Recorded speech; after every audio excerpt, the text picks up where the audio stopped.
The torches in the main passageway flickered, the flames casting nervous shadows across cold stone walls. A hush fell over Jon Snow as he made his way deeper into the Crypts of Winterfell. Each step took him further from the warmth of the great hall, from the soft murmuring of gathered men, from the half-hearted light of distant hearths. Down here, the breath of ages drifted across his skin, brushing against him like unseen fingers. The air smelled of dust and old earth, layered with the faint, bitter tinge of stale incense. He could feel the weight of his ancestors all around him, beyond the flicker of every wall, sconce, and candle.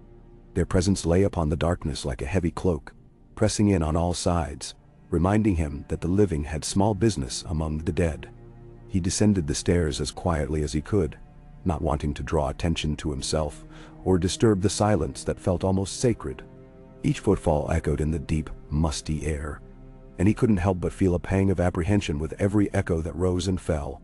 At the bottom, the tunnel stretched into a gloom that existed beyond the torches. Statues rose on either side of his path, silent watchers with stone wolves at their feet.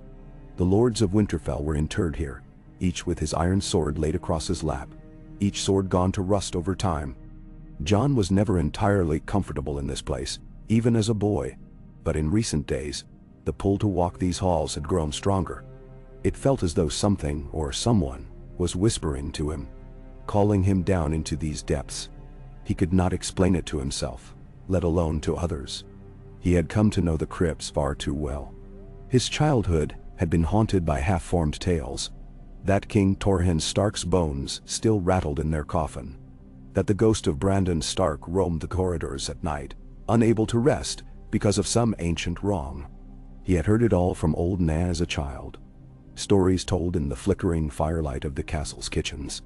Each tale was cautionary in its own way, a lesson about the old loyalty of the North or about the unquiet dead. Yet, the lure of the crypts had always been real, an echo in the marrow of his bones, driving him to slip away whenever he could, to wander the endless tombs alone. There was comfort in the solemn quiet, in the sense of belonging he found among the departed, as if they were kin somehow. But tonight, that comfort was overshadowed by a prickle of unease. He felt more keenly tonight that someone was waiting for him. The wind must have been coming in through a distant grate, carrying a forlorn moan through the corridors. The flame in his torch danced madly, illuminating the faces of the old Stark kings as Jon walked by them. Some seemed stern, others sorrowful, but always solemn and proud, as if they were continuing their vigil even in death. The hush remained unbroken, except for Jon's soft footfalls, and the flutter of his cloak trailing across the dusty floor. He recalled that Samwell Tarly once mentioned how the dead had no power to speak, yet in that moment, Jon could swear he heard the hush of a voice just beyond the reach of his hearing, calling him further into the darkness. He paused, turned, and held his torch higher, looking back the way he'd come. The flicker of orange light offered a distorted glimpse of the corridor's length. It revealed only empty space and the silent watchers in stone. For a moment, he wondered if he should go back, if he should pay his respects to Eddard Stark's resting place and then leave these halls behind. But the thought didn't last long. Something compelled him onward, refusing him an easy choice. The deeper recesses of the crypts, seldom visited, beckoned. Even with the momentary hesitation, he couldn't deny that there was a sensation of being drawn by a force unknown. He resumed walking, letting the call guide him. The air grew colder as he ventured further, and the noise of his breath seemed to gain an echo that whispered back in perfect time with his exhalations. The line of tombs stretched on, each alcove containing the stone figure of a Stark, each face wrought in ancient artistry. 1,000 years of ancestors, maybe more. And Jon was only one among the living, dwarfed by that unbroken line. His footsteps carried him to a juncture in the crypt, where the vault narrowed. There, a single sputtering torch bracketed to the wall revealed a short passage leading to an even older section, rarely ventured into. Jon gazed down that corridor, the darkness beyond pressing forward as though it wanted to swallow him whole. He felt that silent summons again, almost like a gentle tug on his soul, beckoning him. He took it for courage and moved on, carrying his own torch into the blackness. Each step disturbed centuries of dust, The shadows seemed alive, creeping, crawling up the walls, disappearing as quickly as they arose when the shifting torchlight moved away. His heart hammered in his chest. He could find no explanation for this longing to go deeper into the catacombs. But something within him insisted that he must. Perhaps it was a piece of him he had lost and was attempting to reclaim. Perhaps it was a secret he could not quite name. The ghosts of Winterfell had seldom left him any peace, no matter how far he went or how burdensome his duties became. Tonight, it felt as if they demanded his presence. At length, he reached a small alcove, barely visible behind a pillar. Dusty cobwebs trailed across the threshold, and he brushed them aside with an almost apologetic movement. He realized abruptly that his footsteps had become almost soundless. There was an odd hush here, a deeper silence than anywhere else. The walls felt closer, and there was a sensation of old, powerful memory. Jon stepped into the alcove, shielding the torch's flame with his hand to keep it from wavering too wildly. The cramped space held no coffin, no marker, but there was a statue there, half-finished and chipped away by centuries of neglect. The features were unclear, worn down by time, yet a sense of presence emanated from it, more so than any tomb he had passed. He wondered if this statue had once depicted a man or a woman. The stone outlines of its face were almost effaced by age. A swirl of ghostly breeze caused the flame in his torch to flicker. In the shifting light, for a heartbeat, Jon thought he saw the statue's face turn toward him. He blinked, heart jumping, but it was only the interplay of light and shadow. Yet, in that fleeting moment, he felt a stir of emotion, a sadness, an ache that belonged to someone else. He stood motionless, unsure what to do. Then softly, almost imperceptibly, he heard a voice. At first, it was impossible to understand. It sounded like the echo of some old lament, a faint chord from a harp that had gone silent long ago. Jon strained his ears, peering into the darkness around him, but saw no one. The voice came not from the shadows, but from inside him, or perhaps through the stone itself. A memory of a memory. He could not tear his gaze from the worn statue. The presence in the alcove seemed to grow until it enveloped him, pressing upon his lungs, making his breath ragged. He tried to speak, but his words came out in a whisper, unsteady and trembling. "Who's there?" Silence answered, broken only by the crackle of his torch. Then the hush in the crypts inhaled and released a faint whisper that felt older than the halls themselves. It slid through him like a razor's edge, scraping against his heart. This wasn't the simple eeriness of a crypt at night. It was something else entirely, a consciousness that had lain dormant for years uncounted. Jon swallowed, feeling the dryness of his throat. He wanted to turn away, to go back, to force himself to step into the relative safety of the better-lit corridors. Yet, a deeper part of him refused. He stood rooted, determined to understand. He closed his eyes, trying to steady himself. The voice came again, closer now, but still half-formed. The words were ancient, half-sung, half-spoken, echoing with the haunting timbre of a man who had once been a prince, who had once believed in prophecy, who had once carried a sword named for the dawn. Jon clung to the torch, feeling the wood's coarse texture pressing into his palm, and forced his breathing to even. Then, faintly, he discerned a few sounds that might have formed a word. The first syllable chilled his blood. It sounded like song. Jon's heart pounded. For a moment, the image of a silver-haired Targaryen came unbidden to his mind, a figure he had only seen in the recollections of others or in fleeting dreams. The momentary vision was accompanied by a lingering fragrance of winter roses, stirring a deep emotion within him. He heard the sound again. Yes, it was indeed the word song. But it broke off into silence, as if the speaker hesitated to continue. Jon's blood roared in his ears, for he had heard legends of Rhaegar Targaryen's love of music, of how he would play the harp in quiet corners of the Red Keep, how his melodies could make even grown knights weep. He forced his eyes open, half expecting to see a ghostly figure leaning against the alcove wall, silver hair catching the torchlight. But there was only stone. The shadows were everywhere, and the statue looked as though it had not moved in centuries. Yet, the presence remained. He felt it brushing against his mind, searching, urging him to push through his fear. Tentatively, Jon whispered the name that had been turning over in his mind, a name he had rarely allowed himself to say aloud. Rhaegar. His voice trembled in the gloom. The sound echoed and died almost at once. The hush that followed was so deep that Jon thought his heart had ceased beating. Then, almost imperceptibly, the air before him shimmered. It was like looking through heat haze on a summer road. Except here in the cold crypts of Winterfell, that wavering distortion felt out of place.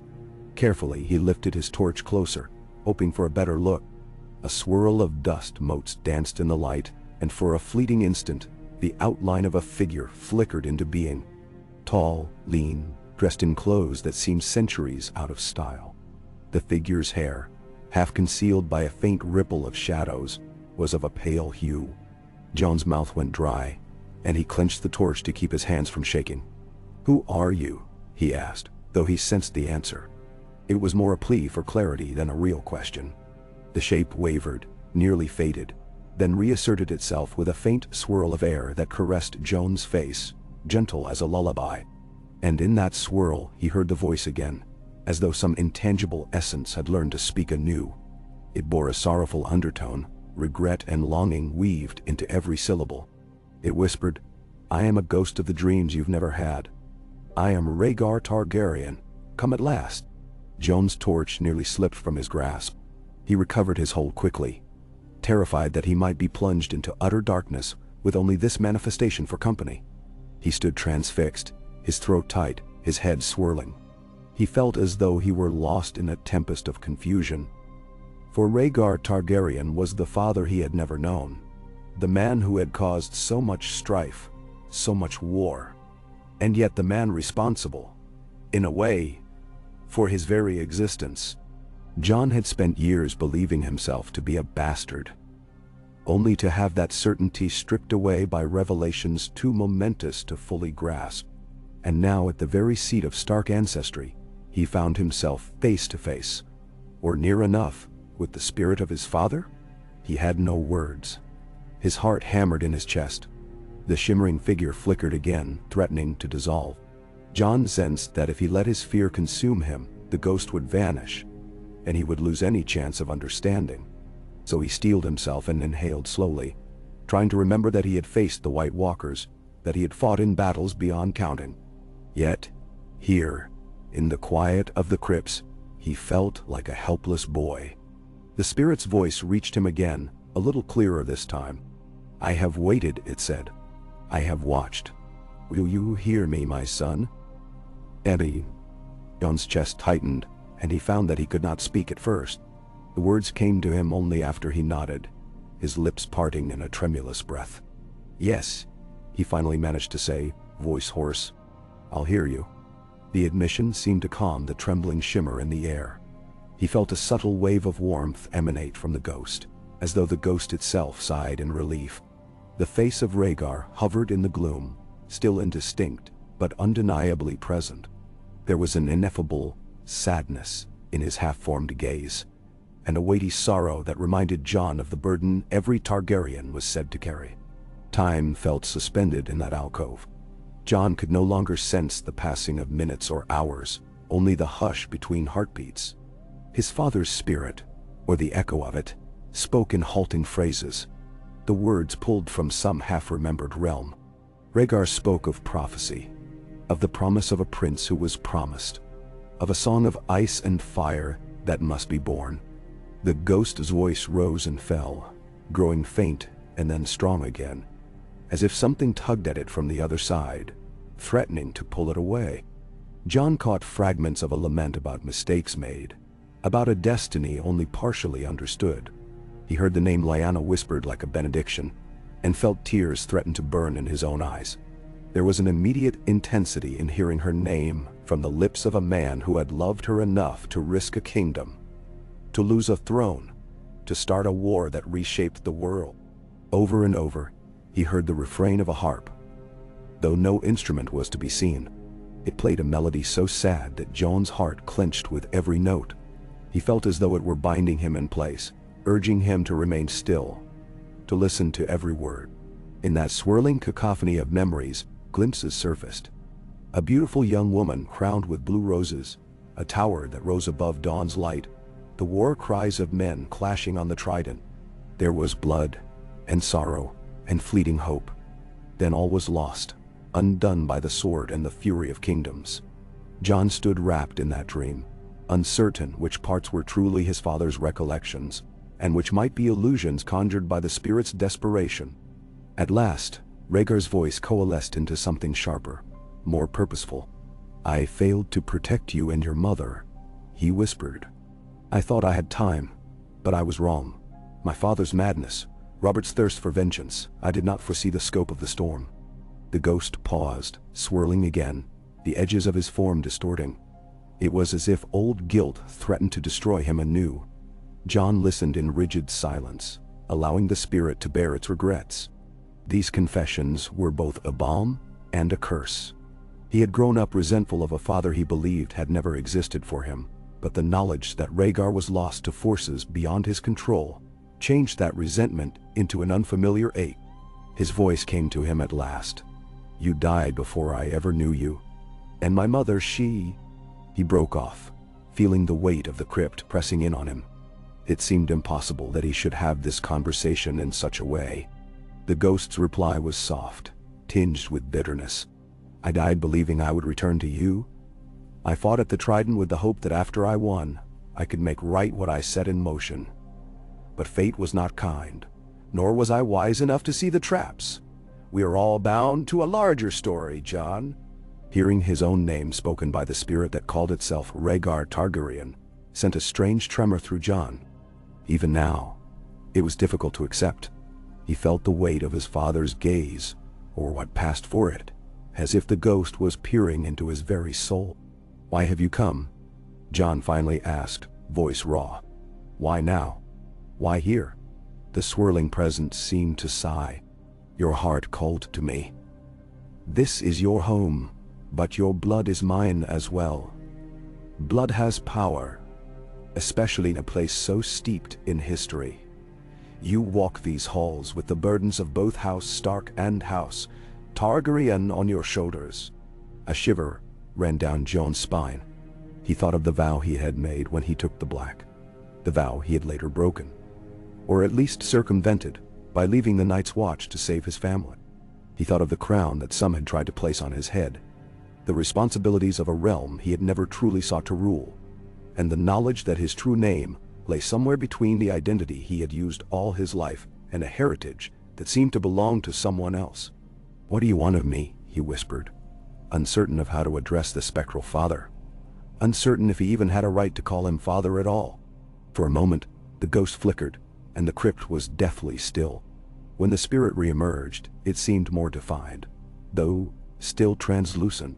He could see the outline of a slender face, an elegant posture, and a cloak that rippled in an unfelt wind. Then Rhaegar's words echoed with gentle insistence. "I do not want. I only wish you to know. If you are to face what comes, you must understand our history, and you must find the resolve to stand, even when destiny weighs heavily upon you." The haunting music of an unseen harp tugged at the edges of Jon's consciousness, and in the gloom, the presence flickered, a memory of warm tears on cold cheeks. Rhaegar spoke again. "Let me guide you, if only for a little while, if only in the half-life of these crypts." Jon's eyes brimmed with an emotion he did not fully grasp. He had wanted answers for so long, answers about his place in the world, about the father he never knew, about the mother whose face he had only glimpsed in fleeting recollections. Yet, he had found no closure in mere facts. The spirit's presence promised something deeper, a chance to feel the bond that had been denied them both by war and fate. Unsure if it was foolishness or hope, Jon nodded, a silent invitation for the ghost of Rhaegar Targaryen to speak on. The crypts seemed to tighten around them, as though the centuries of Stark forefathers were listening, their silent approval or disapproval manifesting in the stillness. The ghost's voice became more confident, and Jon discerned a certain melodic quality underlying each word. like the echo of a harp string resonating in a chamber. "Know this," it said softly. "You are the culmination of all I ever desired. The North's honor is in your heart. The fire of dragons runs in your veins. I believed you would be the song made flesh, the uniting of ice and fire. I believed you would be the dawn that breaks the night." The ghost faltered momentarily, as if grappling with the weight of prophecy. But prophecy is a fickle thing. I was blinded by it. I lost sight of simpler truths, of love and duty, of what it meant to be a father and a prince. "Do not repeat my mistakes." Jon listened, lips parted, his breath clouding in the cold air. He had already spent a lifetime trying to do right by those who depended on him. His watch had ended in betrayal. His revival had led him to battles unnumbered, and even his so-called kingship had been an uneasy inheritance he had never truly craved. Now, to learn that all of it might have been shaped by a prophecy that Rhaegar had believed. It made his head spin, forcing him to re-evaluate the quiet, lonely nights at Castle Black. The heartbreak of losing Ygritte, the endless wars against the undead. Had all of that been part of some grand design? Or had it only been the cruel interplay of chance and necessity? Questions crowded at his mind, but the ghost's presence seemed to sense them. "You wish to ask many things," Rhaegar said. "Ask them. I shall linger here as long as the old magic allows. The blood of Stark runs deep in these stones, and in you too. It grants me a tether, but it will not last forever." The words spurred Jon's courage. Gently, he leaned the torch against a damp wall sconce, so he could face the spirit with both hands free. "My mother," he said, swallowing. "Tell me of her." For a moment, the crypt felt less foreboding, warmed by an unexpected tenderness. The ghost's gaze flickered, as though Rhaegar's eyes shone in the darkness. She was fierce as a she-wolf, proud and true of heart. There was a flame in her that drew me like a moth to a candle. "I know how it sounds, Jon. I betrayed my lawful wife. I tore the realm asunder for love. But Lyanna was. She was the promise of spring when I had known only winter in the illusions of court and prophecy. She gave me hope that I might be more than a puppet of fate." A faint whisper of regret colored his voice. "If I could change the past, I would have found a way to preserve her life, to protect you both. Yet my reach was not enough. There were other players, other tragedies. So much heartbreak followed." Jon bowed his head, allowing a quiet tear to slip past his lashes. The story of his mother was told in hushes and secrets, a name rarely spoken. He had seen only glimpses: Ned Stark's silent sorrow, Robert Baratheon's hatred, rumor upon rumor. Now here in the crypts, he felt for the first time the honest love that had existed between his mother and father. It was real, more than a whispered rumor. It was something that made his chest ache with longing for a life that might have been. "I used to dream of her face," Jon admitted softly. "I saw her only in outlines, never in full. In those dreams she was always calling to me, but I never understood her words." The spirit seemed to listen intently, as though Rhaegar's heart still beat beneath that ghostly facade. "She loved you," he said gently. "She risked everything for you. Never doubt that. She wanted to go home, to be safe among her kin, but everything conspired against her. I left her in the Tower of Joy, thinking it was for her protection. And I marched to battle, convinced I would return victorious, that I would break the rebellion and usher in a new dawn. How young and foolish I was, thinking I could bend fate to my will so easily." Jon felt a wave of sympathy for the man before him, a man condemned by history to be a villain or a tragic hero, depending on who told the tale. The truth was more nuanced than the stories. Rhaegar was neither wholly villain nor saint. He was a man entangled in circumstances beyond his understanding, just as Jon was entangled now. The notion frightened him a little. The war, the rebellion, everything that came after. "You were at the center of it all," Jon said softly. "I grew up hearing how you stole away Lyanna, how you dishonored her, how you were the cause of a kingdom's undoing." Rhaegar's spirit flickered with a tangible sorrow. "Yes, that is the tale told. And many believed it. Some still do. We Targaryens have rarely been afforded the benefit of the doubt. And in truth, I gave them cause. I did take her away, though not against her will. She went willingly. We wed in secret, exchanging vows in the light of the seven. I wanted the realm to accept her, but I didn't realize how impossible that would be. My father was mad. My wife at court was beloved, and the realm had no tolerance left for Targaryen failings. It was all a perfect storm of events, culminating in my ruin, your mother's ruin, and so many others. Jon shuddered at the old horrors, imagining the chaos and grief that had burned Westeros from King's Landing to the north. He had no illusions about the weight of his father's sins, but hearing the ghost's version of events placed a seed of compassion in his heart. History was rarely kind, and sometimes the truth was twisted beyond recognition. He realized that, despite everything, he wanted to know this man better, to gain some insight into who he himself might become. "Is that why you're here?" Jon asked. "To unburden yourself of regrets, to let me hear your side?" The ghost's response came as a quiet hush.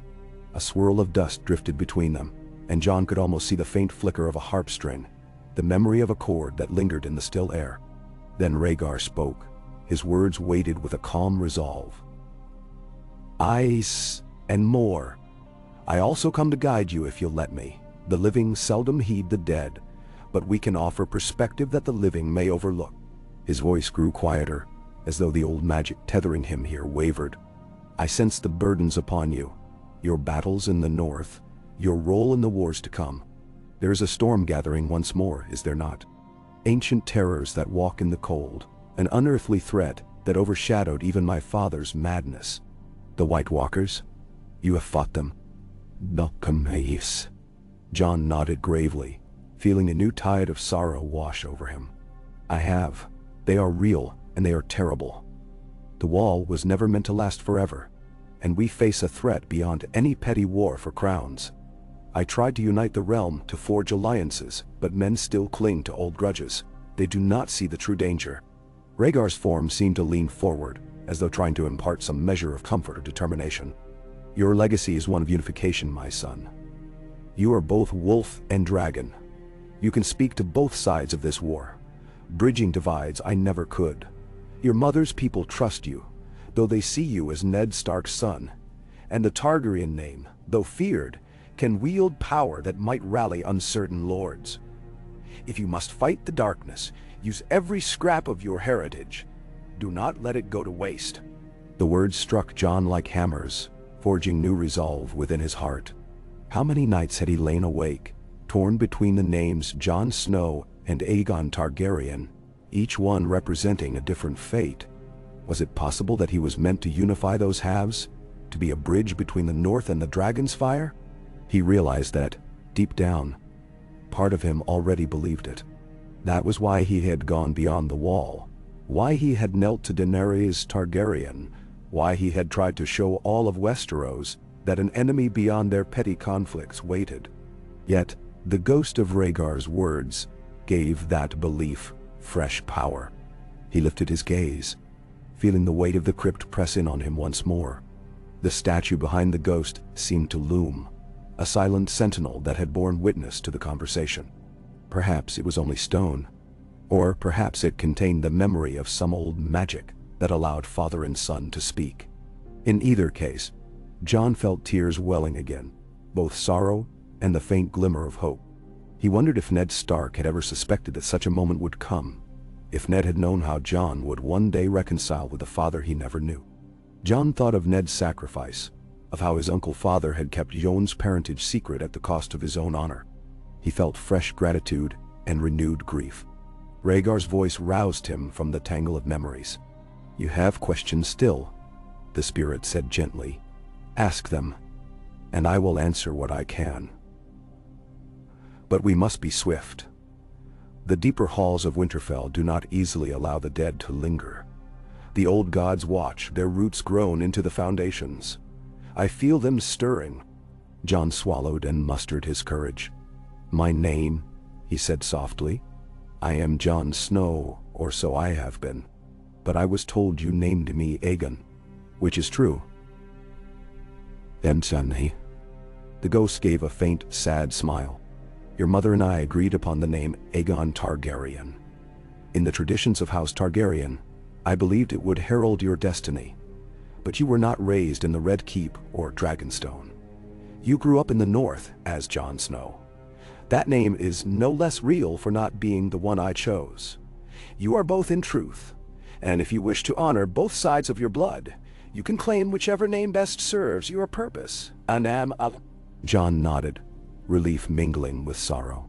He had struggled with that question endlessly, unsure if acknowledging the name Aegon would dishonor the father who raised him, or if staying Jon Snow would spurn the father who sired him.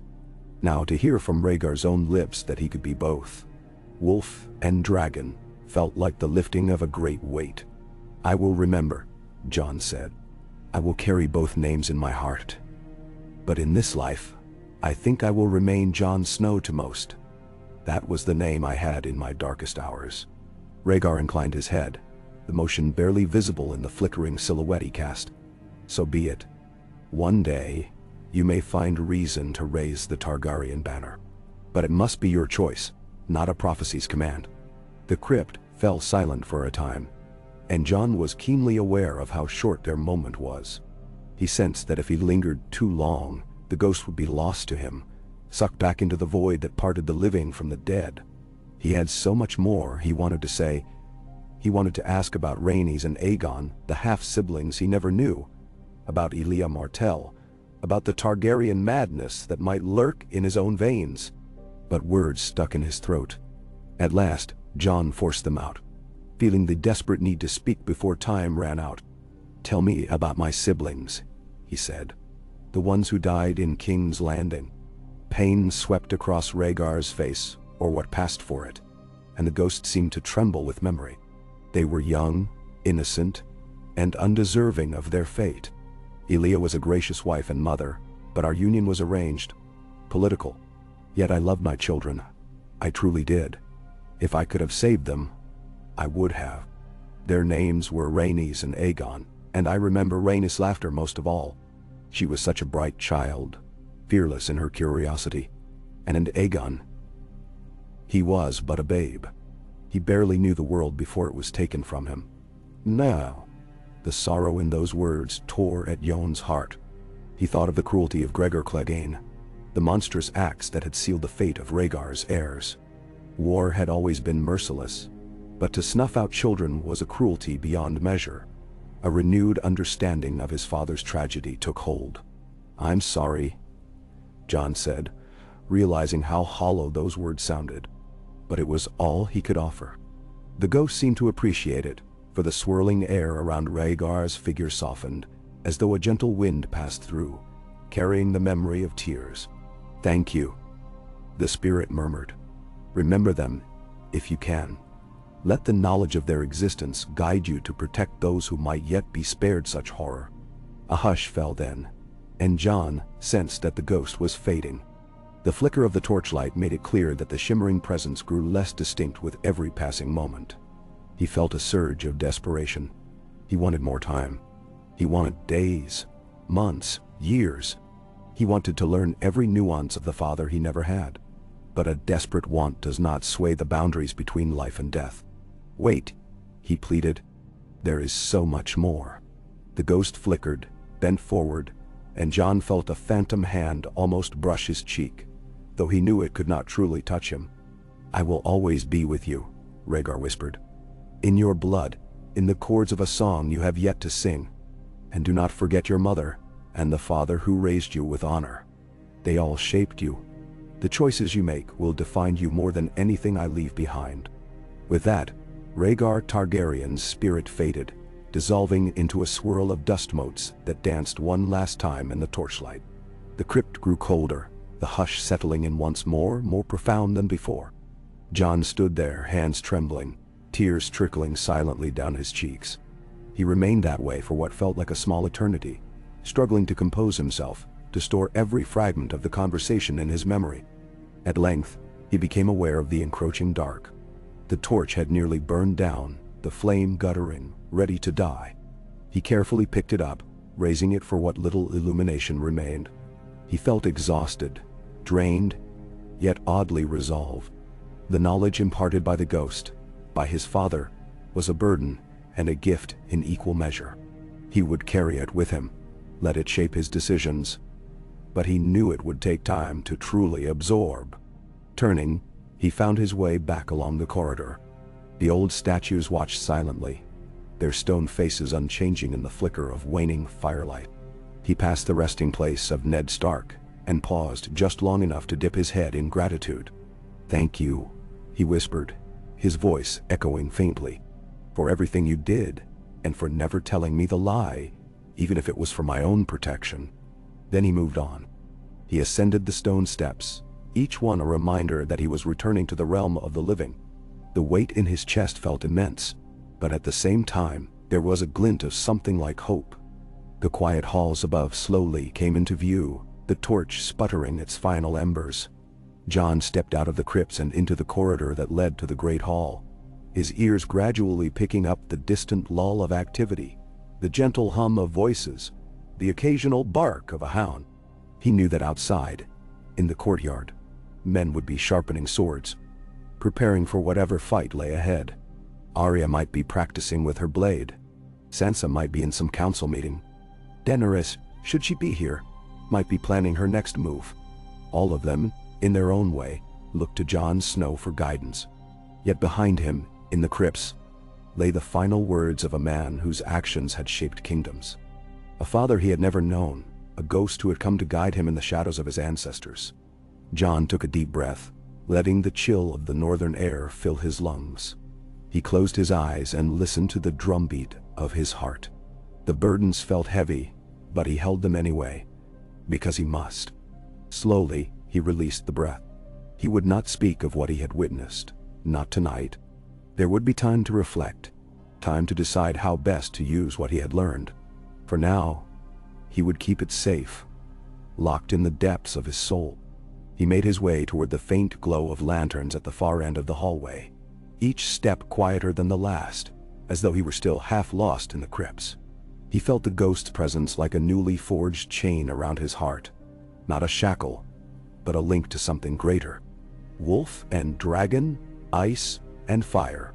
He had always stood at the crossroads of two worlds without knowing it, and now he understood just how profound that was. He remembered Rhaegar's final words. "The choices you make will define you more than anything I leave behind." Yes, that was the key. He would make the choices that felt true, that upheld the memory of those he loved, both living and dead. At the threshold of the great hall, he paused, letting his eyes adjust to the brighter torchlight within. The warmth wafted out, carrying the smell of roast meat and fresh bread. He was reminded that life, for all its hardships, continued above ground, unstoppable as the turning of the seasons. He was reminded that he must join it, for the living belonged among the living. He stepped forward, leaving the crypts behind. Still, he could almost hear the faint echo of a harp, the final note of a song drifting through ancient stone. And he carried that music in his heart as he entered the hall, the ghost of Rhaegar Targaryen, lingering in the corners of his mind, guiding him toward a future that was yet unwritten. Whether he would triumph in the wars to come or fall to the cold darkness, none could say. But he would walk forward, armed with the knowledge of who he truly was, and with the love of a father who had finally found a way to speak from beyond the shadows. Nei Shimtao. He emerged to the bustle of Winterfell's great hall, still half lost in the echoes of the crypts. The torchlight was brighter here, the hearth fires roaring, and the smell of baked bread and spiced meat clung to the air. It all felt strangely distant, as though Jon were standing behind a glass wall. Men and women of the north, along with a few foreigners who had found their way here, moved about with half-smothered urgency, fetching cups, passing plates, murmuring about supply lines and watch rotations. A host of duties and worries weighed upon them, for the nights felt colder than usual, and each day's tidings seemed gloomier than the last. Jon lingered in the doorway, letting his eyes adjust from the dim crypt to the torchlit hall. In the corners, shadows still clung like faint stains. He felt as though he carried the crypt's chill on his very skin, carrying also the memory of a ghost's voice. He could still sense the hush of Rhaegar's final words in his ear, the intangible brush of a spectral hand on his cheek. He breathed in slowly and tried to steel himself, determined to focus on the duties that lay before him. He spotted Sansa near one of the long tables, her hair pinned up in a neat arrangement. She was speaking in hushed tones to a small group of northern lords. One of them, a tall man with a thick beard, nodded at something she said, though his expression remained cautious. Ever since their return to Winterfell, Sansa had taken on more and more responsibilities, her command of strategy and governance blossoming. Jon knew she was trying to keep Winterfell running smoothly, storing enough grain and forging alliances for the winter still to come, though winter itself had already arrived in earnest. He approached slowly, waiting for a pause in their conversation. He was aware that his presence often shifted the mood in a gathering. Some looked to him as king in the north, while others regarded him as a kind of enigma. He gave a respectful nod to the lords, who in turn mumbled their courtesies and stepped back, allowing him and Sansa a moment of privacy. She turned, her expression poised, but a flicker of concern passed across her features. She leaned in slightly, searching his face. "Jon," she said softly, "you look as though you've been down in the crypts again." He offered a tense smile. "I was. Needed a moment to think." "Natsumersaster." She gave a short nod as if to say she understood. "And did you find the comfort you sought?" He considered that question. The crypts rarely offered comfort. They were more a place of reckoning and remembrance. Tonight, though, they had given him something else, a sense of guidance and the painful gift of his father's voice. Yet he could not speak of it, not now, not even to Sansa, whose calm and measured presence had often been a lantern in his darkest hours. "I found something," he managed, half avoiding her gaze. "I'll tell you about it later." Her brow knit at the evasiveness in his voice, but she did not press him. Instead, she glanced around the hall. "We're nearing supper time. You should eat. It looks as though you're about to collapse, Jon. Half the castle has been asking after you all evening." Davos was worried. So was Daenerys. He swallowed. The mention of Daenerys turned his thoughts to another swirl of confusion, part of him remembering the heated moments they had shared, another part recalling the burdens that came with them. She too was Targaryen, and now he understood that bond in a way he had never thought possible. Pang of guilt flickered in his chest at the memory of Rhaegar's sad eyes, his regret for what befell the realm. Jon's ties to Daenerys felt precarious, entangled in a prophecy that might or might not be real. Above all, the war against the dead overshadowed everything, a threat that refused to yield. He nodded to Sansa. A meal would be good, he agreed, though he could not summon any real hunger. "Is there anything urgent that needs my attention?" She gestured to the tall bearded lord, who lingered a few steps away, trying not to intrude. "Lord Glover wants to talk about the next supply run from Deepwood Moat. We're running short on salted fish and smoked venison. He thinks we should send riders to Bear Island, but he also mentioned rumors. Raiders in the area. Hard to know if they're bandits or something worse." Jon exhaled. The north was vast, and with winter's grip tightening, travel had become more dangerous by the day. Desperate men often turned to robbery when food stores ran low. But there was also the dreadful possibility of roving whites or small pockets of undead that had strayed from the main threat in the far north. "I'll speak to him," Jon said with a nod. "But let's not make any rash moves until we know more. In the meantime, we'll keep sending ravens, and we might request some additional support from the Vale, if they're still with us." Sansa gave him a measured look. "They owe us, certainly. But their lords are growing anxious, worried about their own harvests. Our best bet might be to coordinate supply lines with them, resources for manpower. We need men more than gold right now. We need swords to fight the White Walkers." "Nah." Jon knew she spoke the truth, but the thought of organizing such large-scale efforts made his head pound. He found himself longing for the simpler days, back when his primary duty had been to watch the wall, to wear black and stand sentinel against the coming night. Yet those days were gone, along with the boy who had once dreamed of belonging. He belonged now, in ways that were complicated and dangerous. Still, He forced a smile for Sansa's sake. "We'll manage. We always do." She reached out and gripped his forearm lightly, a gesture of solidarity more than affection.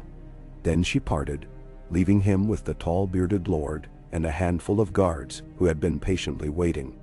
Jon squared his shoulders and entered into quiet discussion about supplies, distribution of resources, and the rumored raids. He promised to send a scout party at daybreak.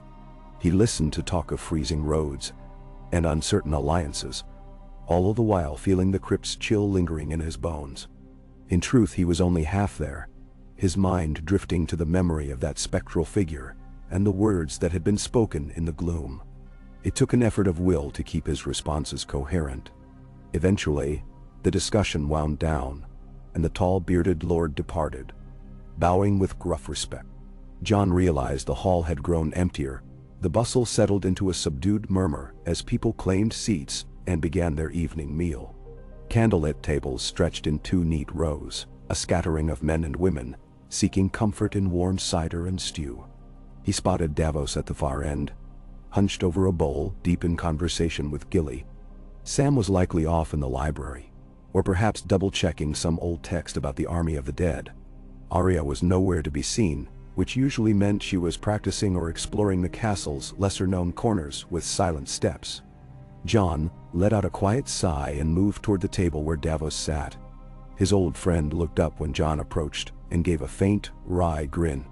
"You look like you've been wrestling with ghosts, lad," Davos said. Then caught himself. "I mean, you look troubled. Everything all right?" "No, I'm..." Jon set himself down on the bench. The wooden seat felt harder than usual. He gazed at his own hands for a moment, noting how the last remnants of candle soot clung to his fingers from the torch he had carried. "It's complicated," he said, forcing the barest smile. "I just need some rest and maybe a bite of food." Davos nodded. He signaled to a nearby serving girl, who brought a bowl of thick stew and a chunk of bread. Jon muttered thanks and tore a small piece off, but his appetite was faint. The stew's steam rose into the air, fragrant with onion and root vegetables, but his stomach churned at the memory of sorrow and revelation beneath the earth. Still, he forced himself to take a spoonful. As he swallowed, he felt a ghostly twinge, as though someone else's regret were tangled in his throat. Gilly gave him a tentative smile. "You should eat more," she said softly. "You'll need your strength. Sam always says men need to keep up their strength in winter. It's the time when the body grows weary faster." She spoke with a gentle practicality that reminded Jon of the days when she had survived by thinking about every morsel of food. He nodded at her well-intentioned words. Davos leaned forward, voice dropping. "We've not had any fresh news on the White Walkers' movements," he said, trying to sound hopeful.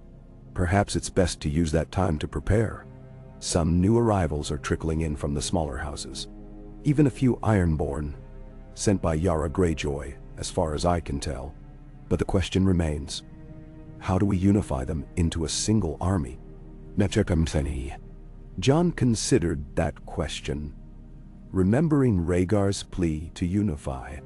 It was easier said than done, particularly when long-standing grudges and loyalties were involved. "We need them to see the truth," he replied. "No matter our banners, we're all mortal in the face of the undead. If we stand apart, we die one by one. If we stand together, we may stand a chance." Davos studied him for a moment. "Hey, that's always been your stance, hasn't it? We can't keep fighting the old fights." He took a swallow of cider, pensive. "Have you considered, I mean, you're the rightful king in the north, but there's that matter of Targaryen blood. Do you mean to reveal it?" His blue eyes flickered with concern. "I'm not telling you to do it, nor to keep it a secret. But it might change everything, for better or worse." Jon's spoon paused halfway to his mouth. He felt his pulse quicken. The memory of Rhaegar's flickering face in the crypts. That conversation echoed in his mind. "You are both my son. You carry the name I gave you, and the name the North gave you." He set the spoon down slowly. "Not yet," he said, pushing the thought from his mind. "It's not the time. If I were to stand up and claim Targaryen birthright, half the North might turn against me. They already feel uneasy about Daenerys' presence here. Telling them I'm her kin would only sow more confusion.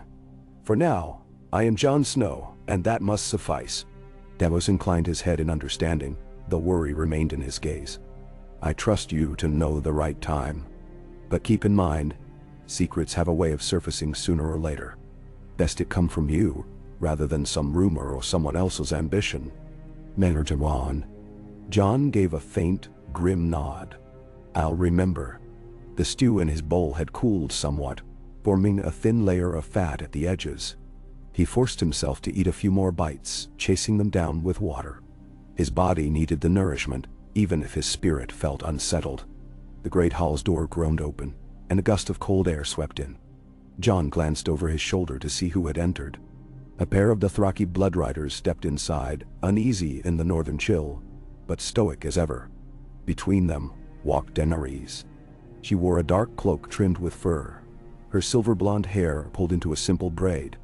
The expression on her face was carefully composed, but Jon knew her well enough to see the tension around her eyes. She scanned the hall, clearly searching for someone, and he had no doubt that someone was him. Her gaze settled on him in moments, and a flicker of relief crossed her features. He stood to greet her, and as she neared, the subtle tension of the hall sharpened. A few northerners paused their conversations to watch her cross the stone floor. The Dothraki riders kept a respectful distance, but their posture remained guarded, as though they expected an ambush. Daenerys approached Jon, her cloak whispering around her feet. She held his gaze for a moment, something intimate and unspoken passing between them before she spoke. "Jon," she said, and the single syllable carried warmth that defied the chill of the castle. "I've been looking for you." He nodded, stepping aside to give her room at the table. "I was speaking with Lord Glover, then with Davos." He gestured at the bench. "Will you join us?" She hesitated only a moment before sitting, her posture proud. Davos murmured a greeting, just enough courtesy to cover the distance between them. Daenerys offered him a polite smile, then turned her focus to Jon. "Have you heard anything from the scouts?" she asked. "The last we heard, the White Walkers' main force was still beyond the last river. But we can't be certain of how they move." Jon shook his head. "Nothing new. We'll send fresh scouts tomorrow, but the cold is making travel perilous. Even the free folk are cautious about venturing too far. Torment's men have kept watch near the foothills. If the Whites push south, we'll know soon enough." "Yemen, aid." She nodded, her shoulders tight. "And when that happens, we need to be ready." Her eyes flicked around the hall. The Northmen had been slowly warming to her presence, yet centuries of mistrust could not be erased so quickly. "I've been thinking about how to better integrate our forces. The Unsullied are disciplined enough, but they're few now compared to what they once were. The Dothraki do not fare well in enclosed spaces. They are still adjusting to this land of ice. We might place some of them under the guidance of northern captains to teach them about the terrain." "Enter Ronald." Jon listened closely, noticing how her voice grew more certain with each practical consideration. If nothing else, she was determined to see this fight through. "We'll try that. We can have the Dothraki ride patrols along the old roads, with experienced northerners who know the weather. It's not a perfect plan, but it's a start." He paused, then gestured to a serving girl. "You should eat. The day's been long." He realized that he was echoing Gilly's advice to him. She gave a small, appreciative nod and accepted a bowl of stew when it arrived. As she ate, Davos and Gilly quietly excused themselves, leaving the two of them at the table. The hall had begun to empty further. Men and women drifted to their chambers, or to the lesser tasks still to be done. A new hush settled, broken only by the crackling of the hearth and the soft scrape of utensils on bowls. Jon felt a subtle stirring in his heart, remembering a time when the two of them had shared hope and uncertainty aboard a ship crossing the sea. Things had changed. They had faced death and loss, forging a bond beyond words. And now, he stood at another crossroads, uncertain how to balance truth and secrecy.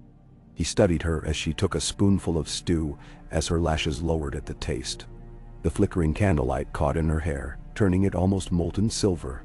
She seemed weary, yet resolute, a queen bearing the weight of her birthright. He found himself recalling the glimpses he had seen in the crypt. The swirl of Rhaegar's ghost, the sorrow and regret in those faint eyes. Daenerys was, in some ways, the reflection of that legacy. But, he reminded himself, she was her own person, shaped by exile, shaped by dragons, shaped by a belief in her destiny. He wanted to tell her about his encounter, about Rhaegar's voice. But a caution rooted in him held him back. Too many burdens weighed on her already. She noticed his gaze. "Is something troubling you?" she asked gently. "I can see it in your eyes, Jon. You carry more than you let on. You always have." He inhaled, wrestling with how much to reveal. "There are always troubles," he said, keeping his voice quiet. "I visited the crypts again. It reminds me of everything that's come before. All the sorrow and sacrifices that built this place." She considered that, her head tilting slightly. "I've only been down there once. It felt like an entirely different world, as if the past had hands reaching out to claim you." She paused, studying him. "Sometimes I wonder if my father's ghost has ever reached for me, though not in any crypt. Perhaps in my dreams or in the wind that howls outside. I don't know if he'd have words for me, or just madness." Jon's chest tightened at the mention of the Mad King. He remembered what Rhaegar had said, that his father's madness had forced events. He longed to tell Daenerys that Rhaegar was not like Aerys, that Rhaegar had regrets, but he forced the urge down. Instead, he took her hand gently under the table, giving it a reassuring squeeze. She let him, and for a moment, there was a quiet understanding. The world outside them was brimming with horrors, but in that small instant, they shared warmth. "There's more to your house history than your father," he said. "You've the makings of a different legacy entirely." She searched his eyes, trying to read a subtext he didn't fully express. Then she nodded. "I hope so," she whispered. "When this is over, if we survive, I hope to forge a new path, not tread the old." He was struck by the weight of that simple longing. For all her talk of thrones and birthrights, Daenerys at her core wanted to build something better. It mirrored his own desire for a peaceful north, a life not consumed by war. Yet, he recalled Rhaegar's sad realization that prophecy could blind men. He wondered if Daenerys might fall prey to similar illusions. He tried to push that fear aside, focusing instead on the quiet closeness of this moment. They lingered there for a little while. She finished half her stew, then rose, tugging her cloak around her shoulders. "I need to speak with Grey Worm about the new formations," she said, her voice resigned to duty. "You should rest. You look half dead yourself." He almost smiled, though the notion of being half dead was painfully close to the truth, given his own history of betrayal and resurrection. "I will," he promised, though the idea of finding peaceful sleep felt far away. She pressed a light kiss to his cheek, and for a moment, the world's heaviness receded. Then she departed, her cloak trailing across the floor, the Dothraki flanking her on either side. Jon sat there a while longer, staring into the dancing shadows cast by the hearth. His mind churned with questions, with the memory of Rhaegar's ghost urging him to unify, to embody both ice and fire. Perhaps that was his destiny, to bring these factions together, to stand for a future free of the nightmares of the past. But how to do it without unraveling the trust he had built in the north? How to do it without fracturing alliances that were tenuous at best? Eventually, he roused himself. The hall was nearly empty by now, the fires beginning to burn low. He stepped out into the corridor, feeling the cold of the evening settle on him like a cloak of frost. Servants rushed about, extinguishing torches and tending to final errands of the day. Outside, the moon hung in the sky like a pale coin, casting a faint glow across the snowy battlements. He decided to climb one of the towers to clear his head, letting the brisk air numb the restless ache inside. He passed the library tower, where a faint glow suggested Sam was poring over old texts. He considered stopping in, but decided against it. Sam's counsel was always wise. But tonight, Jon's heart felt too raw. Instead, he made his way up a narrow spiral stair, boots echoing on the worn steps. At the top, he emerged onto the battlements, greeted by a wind that smelled of pine and distant ice. Below him, Winterfell's courtyard sprawled, silvered by moonlight. He saw sentries walking their rounds, their cloaks snapping in the wind. He saw stables and storerooms, flickering with a handful of lanterns. Beyond the walls, the north stretched out endlessly, blanketed in starlight. The sky overhead was crisp and clear, a tapestry of cold brilliance. He leaned against the stone parapet, letting the wind wash over his face. For a fleeting moment, he thought he caught the echo of a harp's chord, gentle and sad. The memory of Rhaegar lingered so strongly that it felt real. He closed his eyes and recalled every word the ghost had spoken. The notion that a father he had never truly known was still watching him from beyond the grave both comforted and unnerved him. It reminded him that the duty he bore transcended the living. Generations of Targaryens, of Starks, of the entire realm's history, seemed to converge upon him. The prophecy that Rhaegar had once clung to might or might not be real. But the threat of the White Walkers was undeniably so. A soft rustle behind him drew his attention. He turned, hand unconsciously drifting toward his hip where Longclaw would normally hang. But when he saw the slender silhouette approaching, he relaxed. Arya slipped out of the shadows, her light footsteps almost noiseless on the stone walkway. She moved with a practiced grace that still surprised him at times, a fluidity learned in Bravos. In the moonlight, her eyes gleamed. "You're too easy to sneak up on," she teased quietly, though her tone held gentle affection. "Too wrapped up in your thoughts." He offered a lopsided shrug.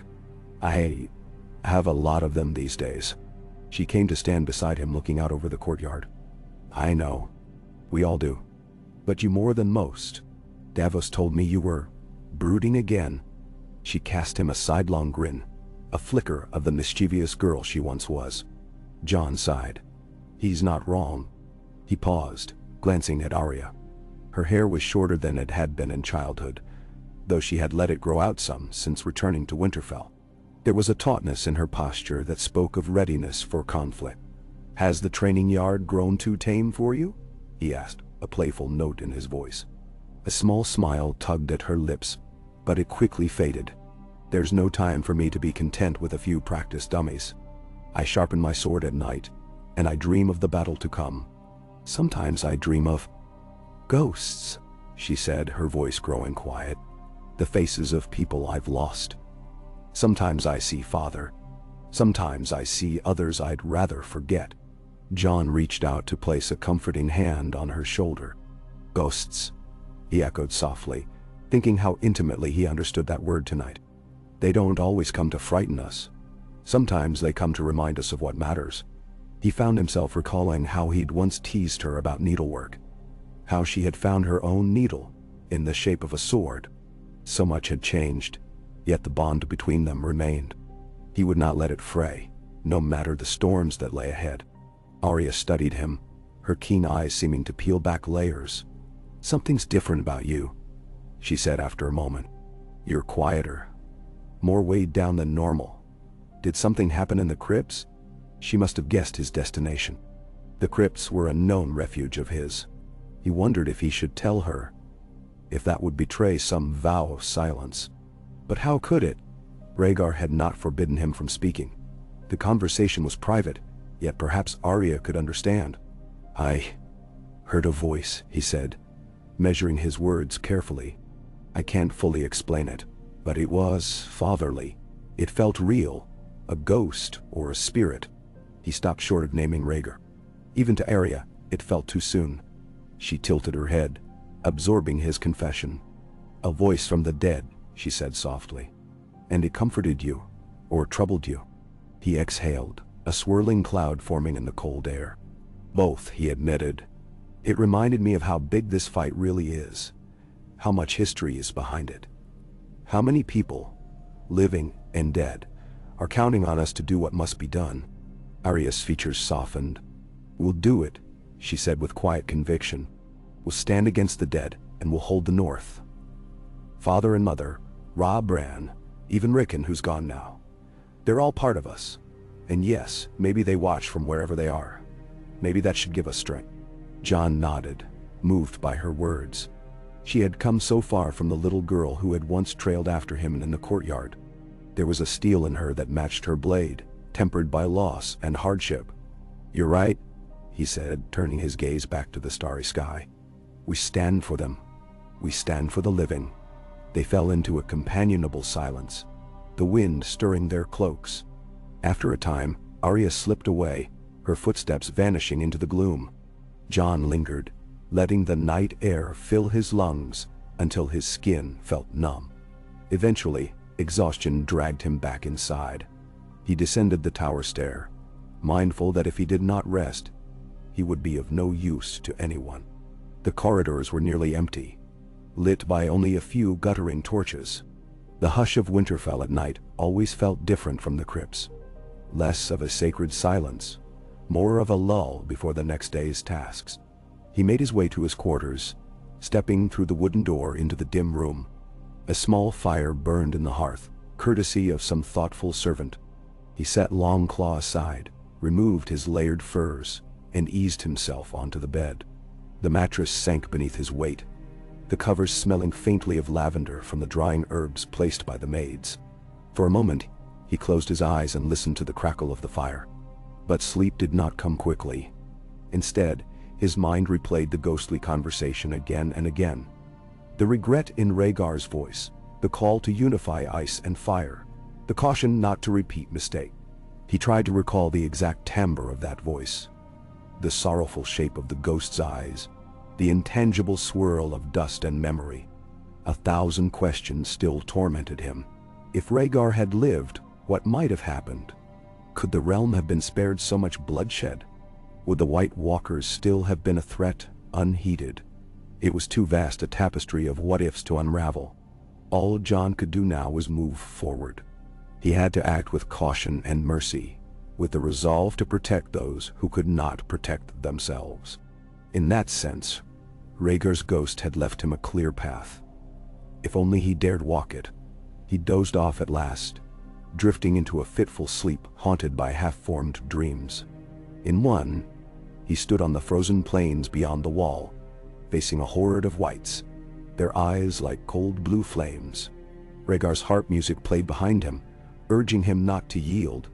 In another, he was in the crypts again, listening to the echo of voices that whispered his name, both Jon and Aegon. And in yet another, he saw Daenerys walking through snow-draped corridors, calling out for someone to save her dragons, her feet leaving bloody footprints behind. He woke from that one with a start, heart hammering against his ribs. The castle was still. The fire burned low. He rubbed his face, trying to banish the remnants of the dream. Outside, the wind whistled against the stones. He rose, poured himself a small cup of water from a pitcher, and sipped. His breath felt ragged, his skin clammy. The dream of Daenerys in peril lingered, and he felt a sharp sense of unease. The dragons were the realm's best hope against the army of the dead, a living flame that might turn the tide. If something happened to them, he glanced at the shuttered window. A faint gray light had begun to seep through the cracks. Dawn was close, or perhaps already upon them. Another day of planning, training, endless negotiations. But also another day closer to the inevitable clash. With a sigh, Jon dressed himself in warm clothing, layered a thick black cloak over his shoulders, and belted Longclaw at his side. He left his room quietly, determined to inspect the courtyard before the rest of the castle roused. He needed the distraction and the sense of purpose. Outside, the sky was tinted with the barest color, a pale wash that hinted at sunrise. A few early rising stable hands moved about, grooming horses and preparing feed. Jon spotted one of the younger pages shuffling across the yard with a bucket of water that sloshed at every step. The page nearly stumbled at the sight of him, but Jon offered a reassuring nod and continued on his way. He headed for the training yard, half expecting to find Arya there, but it was empty, the dummies standing in frozen stillness. Snow had gathered in corners, forming little drifts against the posts. He took a few moments to brush snow from a nearby bench, then sat. The horizon glowed in the east, a promise of weak daylight. He closed his eyes, inhaling the crisp morning air. He recalled the times at Castle Black, when he would greet the dawn from atop the wall, how the vast whiteness of the north stretched out like a silent ocean. That sense of solitude had been both comforting and lonely. Here in Winterfell, solitude was a luxury, but it weighed differently. Footsteps crunched in the snow. He opened his eyes to see Tormund approaching, bundled in furs, his wild red beard flecked with ice. Tormund wore a broad grin that contrasted with the chill of the morning. "You're up early," the wildling said by way of greeting. "Still brooding, I see. The crows might be gone, but you're still crow-like in your gloom." "Dawin." Jon managed a small huff of amusement, though his mood remained somber. "Some habits die hard. Are your men settled?" Tormund shrugged. "As well as can be. Free folk don't take easily to staying in stone castles, but they'll manage if it means they get to fight." He paused, eyeing Jon with concern. "You sure you're all right, Crow? Heard from one of the stable boys that you were wandering around like a sleepless ghost." Jon almost laughed at the word ghost, so close to his own haunting experience. He glanced at the sky, where pale clouds drifted aimlessly. "I'm fine," he said. "Just restless." Tormund eyed him a moment longer, then clapped a heavy hand on Jon's shoulder. "Try hitting something. That'll clear your head." The wildling jerked his chin toward the training dummies. "Come on, let's spar a bit. Remind ourselves what it's like to swing a sword without a white on the other end." Without waiting for an answer, Tormund strode to the nearest rack of practice weapons and picked up a wooden sword, testing its weight. Jon hesitated, then relented. Perhaps the physical exertion would do him good. He stood, unbuckled Longclaw, and set it aside. Then he selected a blunted practice blade and squared off against Tormund in the middle of the yard. The wind nipped at his exposed cheeks, and his breath formed small clouds around his head. Tormund lunged with surprising speed, and Jon raised his sword to parry, feeling the shock vibrate down his arm. For a few precious moments he let everything else fall away. The tension of the crypts, the memory of Rhaegar's spectral figure, the looming war. They melted into the raw rhythm of steel meeting steel. Tormund attacked, feinting left and then right, while Jon circled, searching for an opening. The scuff of their boots and the thwack of wood on wood broke the hush of early morning. They traded blows, each strike forcing Jon to focus on the moment. Tormund's style was as wild as the man himself, full of unexpected angles and brute force. Jon had learned to read it somewhat, but he still found himself on the defensive more often than not. A grin tugged at his lips despite everything, a reminder that he could still find small joys in the midst of looming darkness. "You're getting slower," Tormund teased, stepping back to catch his breath. "Might be all that heavy thinking you do. We free folk, we don't think too much. We just live or die." Jon wiped sweat from his brow. "Maybe you have the right idea," he said between breaths. Then he lashed out with a sudden thrust. Tormund barely got his sword up in time. The echo rang across the courtyard. They continued for a few minutes longer, exchanging strikes that left both men panting. At last, Tormund lowered his blade, grin wide. "Not bad," he said. "But when you fight the dead, you'll need to be sharper than that. We've seen what happens when you're overwhelmed."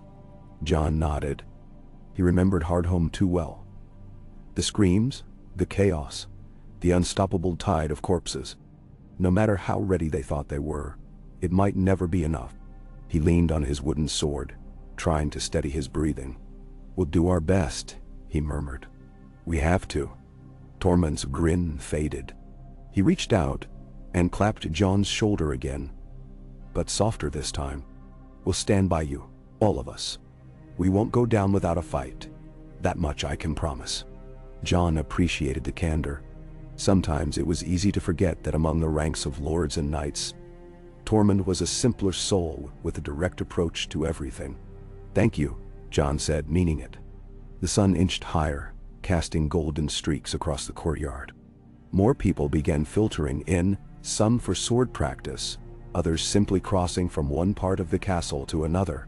The hush of dawn gave way to the low murmur of day. Jon handed his practice sword back to Tormund and rolled his shoulders to ease the tension. He knew he should find Sansa and begin the day's discussions, check on the ravens, consult with Daenerys about further training for the Dothraki and Unsullied. The task stretched before him like a never-ending corridor. Yet as he made to leave, Tormund's voice stopped him. "You ever feel them watching us?" the wildling asked, his expression uncharacteristically somber. "Your old gods or my gods or ghosts or whatever they are. Up here, the wind sometimes sounds like voices." Then Tat. Jon paused, recalling how the crypts truly did have voices, in a sense. He glanced at Tormund, his own memories stirring. "Sometimes I feel something," he said slowly. "Might be the old gods, or the memory of them. Might be the ghosts of everyone who's passed through Winterfell, or beyond the wall." Tormund nodded, as though that made perfect sense. "Well, if they're watching, I hope they're cheering us on." He scratched his beard thoughtfully. "We'll need all the cheering we can get." Jon allowed a soft chuckle. "I suppose so." Then he turned and made his way out of the training yard, crossing the courtyard with measured strides. Overhead the sky glowed a pale blue, thin cloud sliding across.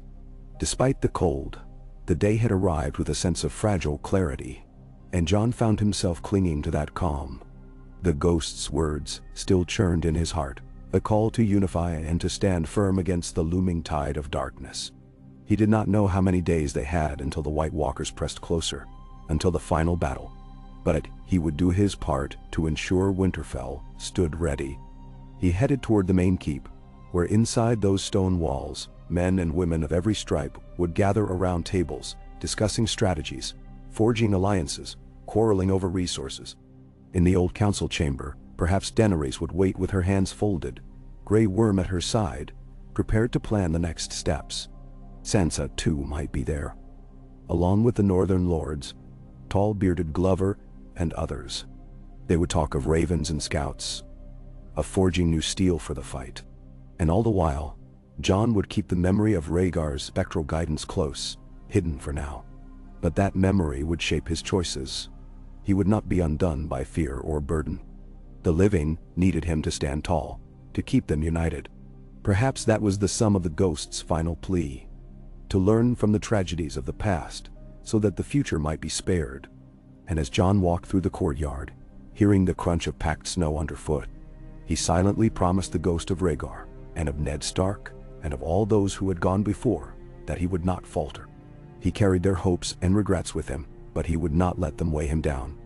Instead, he would wield them like a sword, forging a path forward in a world that desperately needed a new dawn.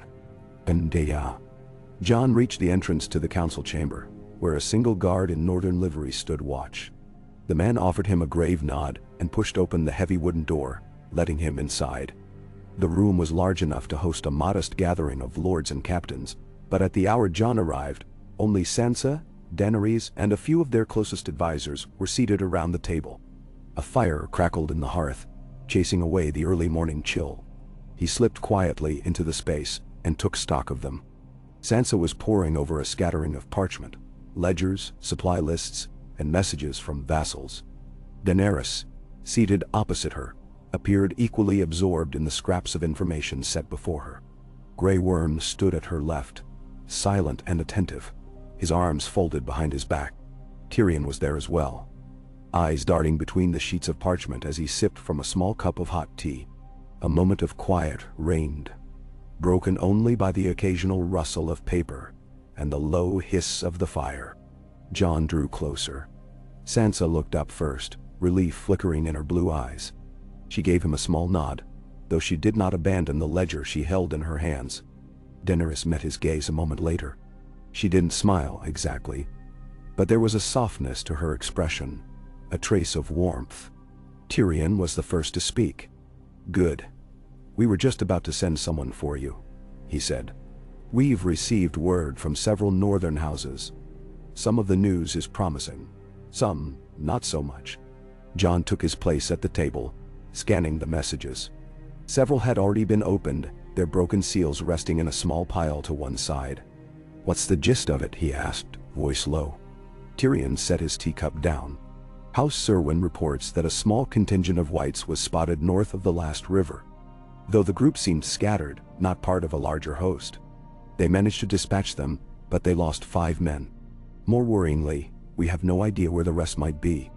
The Serwyn scouts suspect the main body of the undead is still farther north, but the fact that small pockets are drifting this close is reason enough to be concerned. Oh. Sansa turned a page in the ledger.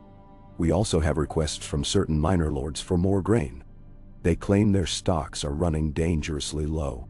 Winterfell has some surplus, but not as much as I'd hoped. We need to balance the needs of our own garrison with the demands of those who can't sustain themselves. If we don't feed them, they might flee south and we lose valuable fighters. Daenerys leaned forward, hands clasped together on the table's surface. What about the Vale? Didn't we discuss the possibility of coordinating with them for supplies? She spoke calmly, but the tightness around her mouth betrayed her unease.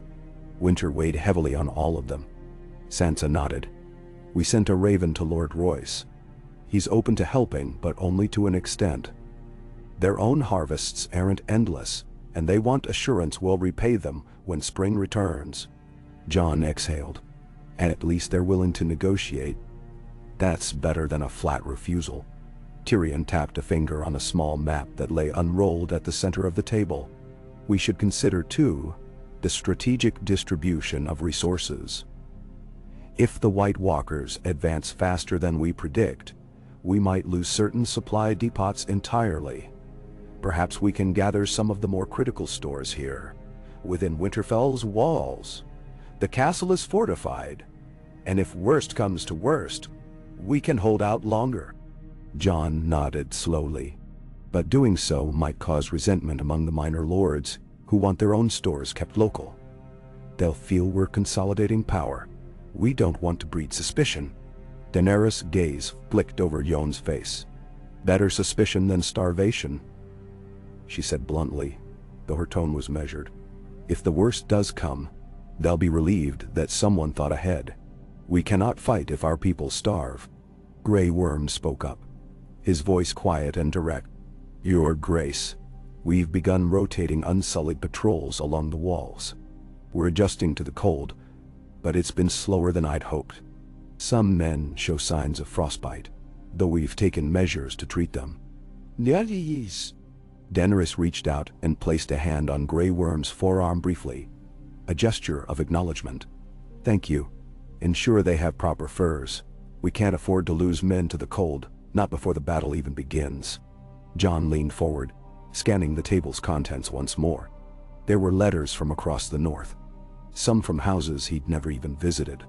For each dispatch of 10 men, there came a fresh burden of feeding and equipping them. His mind wandered, imagining how Rhaegar might have grappled with this kind of leadership. The ghost had spoken of unification, of bridging divides.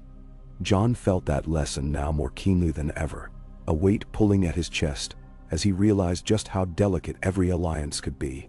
Sansa began gathering the letters into a neat pile, as if to mark the end of that part of the discussion. We'll continue our efforts, she said. That's all we can do for now. Tyrion rubbed his temples, then eyed Jon carefully. You seem uneasy, my lord. More so than usual. Did something happen this morning? No. For a moment, Jon considered answering truthfully, but the memory of that spectral conversation felt too intimate to share here, amidst talk of logistics and supplies. Just restless, he said. The threat grows closer. We all feel it. Daenerys reached out, letting her fingertips graze his wrist. It was a small, private gesture, quickly retracted so the others wouldn't stare. He caught her look of concern, though she said nothing more about it.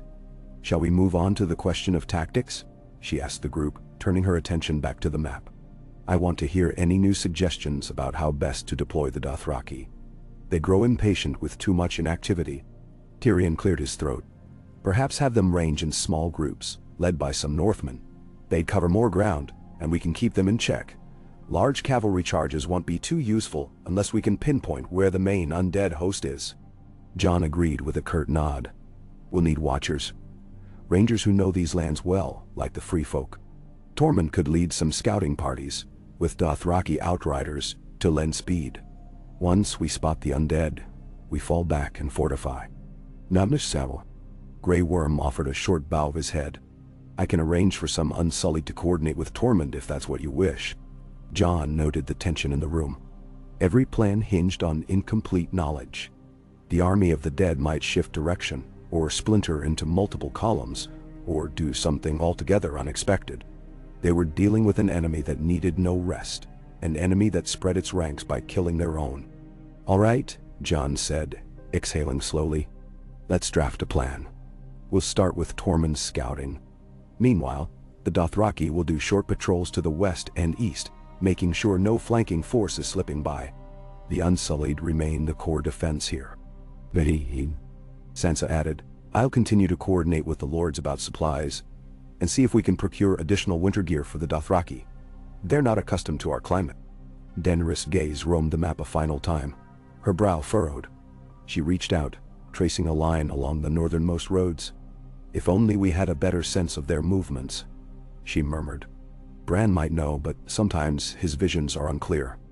Jon felt a tightening in his throat at the mention of Bran, the brother whose powers transcended normal human comprehension.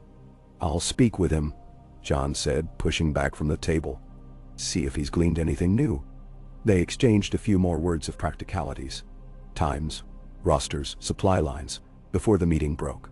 Grey Worm left immediately to confer with the Unsullied captains, while Tyrion lingered to sip the last of his tea. Sansa gathered up the parchments, preparing to deliver them to a steward for copying and distribution. Daenerys rose, stepping aside to stretch her legs. As the others drifted out, Jon caught her eye, inviting her to walk with him in the corridor. She hesitated, then nodded. They stepped into the hallway together, side by side. The walls were lined with torches that glowed in the dim morning, and a chill draft still wandered through the corridors. The faint hum of the castle at work echoed around them. Daenerys kept her voice low as they walked. "Are you truly all right, Jon? You look as if you carry a secret burden." "Mine were now in Shawns." He met her gaze. The sincerity in her voice tugged at him, and he felt the conflict rising anew. She was the one person who might truly understand, having Targaryen blood. Yet he also feared what revealing this encounter with Rhaegar's ghost might mean, if she'd see it as a sign, or if it would trouble her. "I'm unsettled," he admitted, choosing his words carefully. "There's a lot on my mind. Old truths, old ghosts. But it's nothing that changes our plans." She studied him for a heartbeat, searching his face. Then, without warning, she slid a hand over his, stopping him in the corridor. "Jon," she said quietly, "we need each other's strength. If something is weighing on you, it's best not to carry it alone." He considered telling her, right then and there. But a pair of guards strode by, paying them a cursory glance, and Jon felt the moment pass. "Soon," he said. "I promise. Just not yet." She accepted that with a small nod, though concern lingered in her eyes. Then she squeezed his hand and released him. "All right. I trust you." She turned away, heading off in the direction of her temporary quarters, no doubt to strategize further or meet with Missandei. Jon watched her go, a swirl of emotions unraveling inside him. He wanted to confide in her, to share the details of Rhaegar's appearance. But something within him kept that knowledge close. Perhaps he feared it would influence her too strongly, or perhaps he simply needed time to process it himself. He sighed and continued down the corridor, aiming for Bran's chambers. He found them guarded by two men with the stark sigil on their cloaks. They stepped aside when Jon approached, though they cast him curious looks. Inside, the room was kept warm by a sturdy hearth, the windows shuttered to block out the chill. Bran was by the fire, seated in his wheeled chair. Mira was nowhere to be seen. She had returned to her family, as far as Jon knew, leaving only a handful of guards and attendants to assist Bran when needed. Bran lifted his head at Jon's entrance, his strange, distant eyes focusing. "Jon," he greeted, voice calm. He gave a small motion of his hand, dismissing the single attendant who stood near. The attendant bowed and slipped out, leaving the two of them alone. Jon approached carefully, noticing the vague introspection in Bran's gaze. Bran sometimes seemed not wholly present in the room, as though part of him resided in the weirwood trees or soared with ravens above the land. "I came to see if you had any new visions," Jon said quietly. "Any sign of the White Walkers' movements or their numbers?" Bran's lips curved in something not quite a smile. "I've tried to see. The future is clouded. The Night King's presence creates a shadow over everything. I can see glimpses, though. A great mass moving slowly through the snow. Figures that do not tire, do not deviate from their course. They are approaching, but I cannot say precisely when they'll arrive. Days? Weeks? The time blurs." Jon let out a soft breath. He'd expected as much. Any sign they might be splitting up? Bran closed his eyes for a moment. "Yes. Some small pockets break off. Scouts or outriders searching for weaknesses, or simply wandering. Some houses in the far north have already fallen, their halls silent and filled with corpses." He opened his eyes again, meeting Jon's. "We must be ready soon. They'll descend upon us like a storm, and I can't promise we'll have more than a few days' warning." "That might see." Jon nodded, his heart heavy. "We'll do what we can. Winterfell is as prepared as possible, but whether it's enough..." Bran studied him, something thoughtful in his expression. "You carry something else on your mind. Something from the crypts?" The bluntness of that question startled Jon. He realized that Bran's powers might extend to sensing more than just the distant movements of the undead. Perhaps he had glimpsed part of what transpired in the crypts. Jon hesitated, then exhaled. "I saw a ghost," he said simply. "One I didn't expect to see." Bran's eyes flickered with a kind of ancient curiosity. "Rhaegar," he said softly, as if reading it directly from Jon's thoughts. Jon's breath caught. "You knew?" Bran shook his head. "Not precisely, but I felt something stir below the castle last night. The old magic in these stones, it resonates with our blood. And Rhaegar Targaryen's blood flows in you." Jon felt a flush of cold in his veins, a sudden jolt of vulnerability. "He spoke to me, told me he regretted his choices, that he wanted me to unify people. It was as though he were speaking through time and death." Bran nodded, unperturbed. "In a sense he was. Our world is built on layers of history, each one leaving echoes. The crypts hold more power than most realize. Starks are not the only ones who can touch those echoes, especially now, with winter's magic stirring."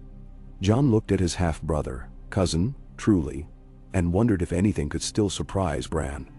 The boy who'd once climbed the towers of Winterfell for sport, now perched on the edge of a realm of knowledge beyond comprehension.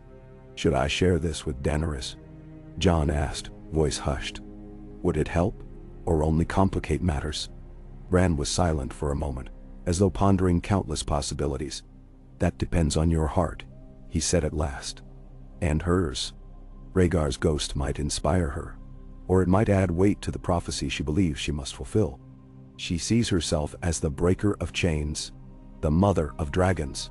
If she learns her father's brother spoke to you, urging unity, she might cling to that as a sign." He paused, then added, "Not all prophecies come to pass as men expect." Jon let those words settle. He thought of Rhaegar's earnest belief in the prince that was promised, of how that conviction had led him astray. In part, he himself had no interest in fulfilling a prophecy for prophecy's sake, only in protecting the realm from the undead. "I won't tell her yet," Jon decided quietly. "There's too much at stake. She has enough to worry about." Bran bowed his head in acknowledgement, though he offered no clear judgment. "Do what you feel is right. The choices we make echo as strongly as any ghost." He adjusted his posture in the chair, a hint of fatigue crossing his features. "If you have more questions, I can try to see, but I grow weary, Jon." Jon moved to rest a hand gently on Bran's shoulder. "Then rest. We need your strength later. In the meantime, we'll keep our scouts vigilant." Bran closed his eyes, leaning back as if the conversation had taken a toll. Jon, reluctant to press him further, quietly left the room. Outside, the guards offered him polite nods. He strode down the corridor with his mind churning. Each new piece of knowledge seemed to add another layer of complexity. The army of the dead was advancing, small pockets already menacing the outer reaches of the north. Supplies were tenuous, alliances delicate, and a ghostly father's guidance hovered at the edges of his thoughts. He did not know where to turn for respite.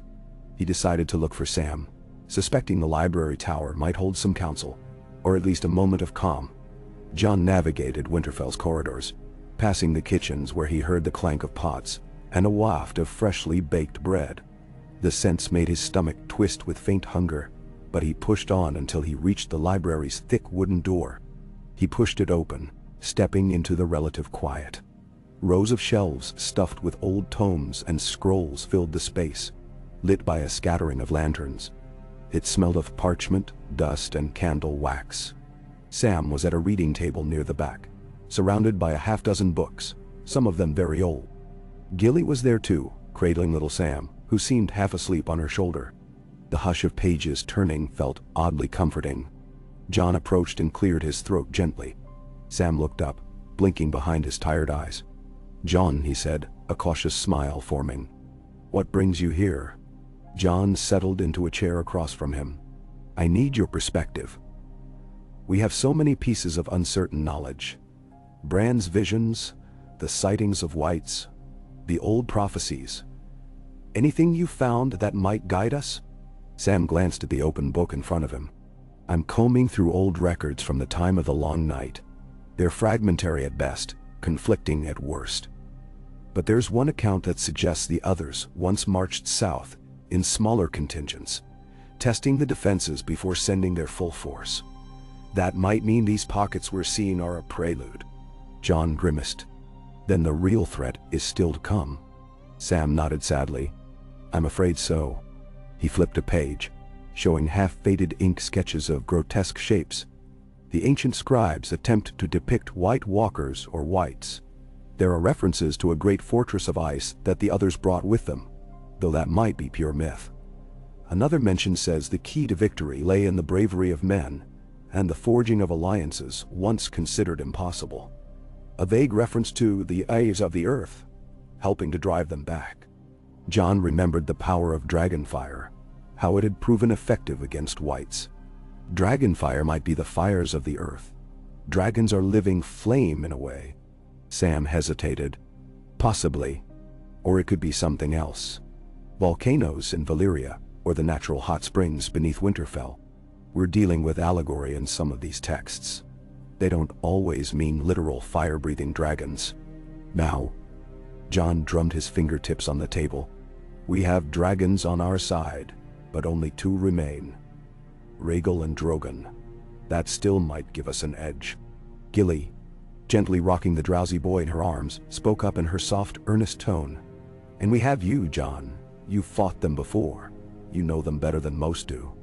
Jon thought of Hardhome, of the swirling chaos and the unstoppable wave of death. "I only know that they can be killed with dragonglass, Valyrian steel, and fire. But an entire army of the dead. We can kill 100, 1,000, but if they raise more in their wake." He let the words trail off, the enormity of it all biting at his resolve. Sam placed a reassuring hand on Jon's forearm. "We will stand. We have to. Don't forget you united the wildlings with the men of the wall once. Nobody thought that possible." He paused, a glint of pride flickering in his gaze. "If anyone can bring people together for this fight, it's you." Jon forced a small smile. "Thank you, Sam."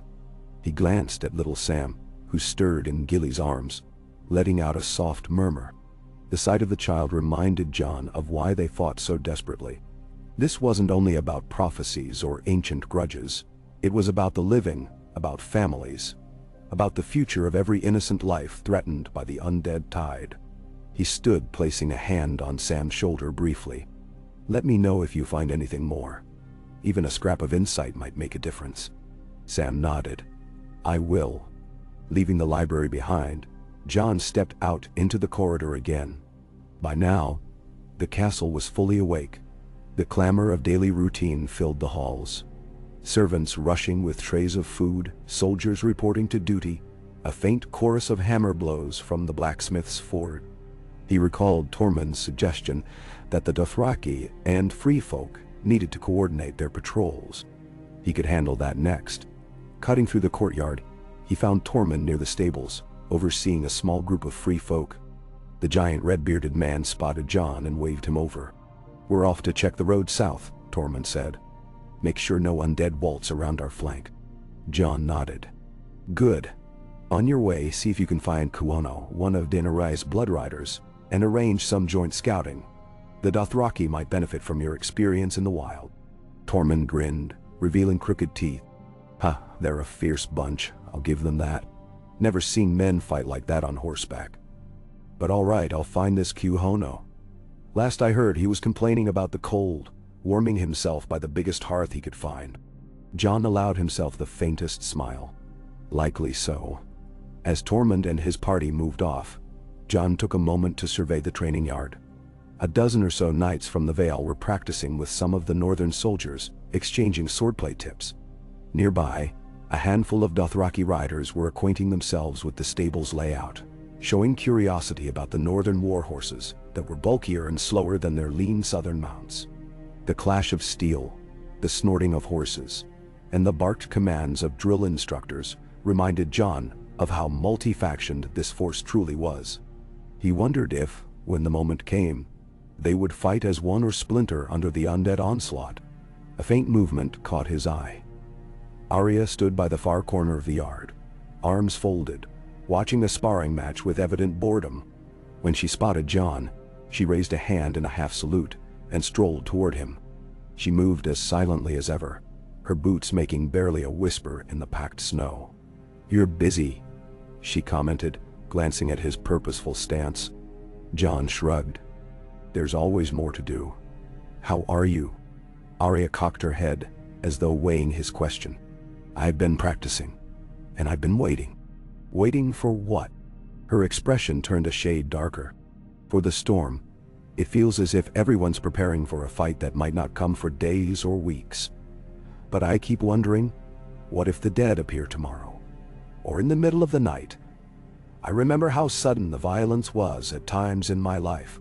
One moment, everything's calm, and the next, blood everywhere." Jon grimaced. He couldn't deny that possibility. "We have watchers on every wall, sentries on every road. If something happens, we'll have at least a little warning. But you're right to be vigilant." "Man." Arya nodded, satisfied for now. She glanced around, as though searching for a new challenge. "If you see Brienne, tell her I'm looking for a match," she said, a slight grin flickering. "I want to test out some new moves." Jon returned the grin. "And I'll let her know, though I suspect you'll surprise her again." She touched the hilt of needle, the sword that had seen her through so many trials. "I'll try." With that, she drifted away, shadow-like, apparently heading for a vantage point to observe the knight's next practice session. Jon let the hours slip into a steady routine of inspections and brief conversations with captains.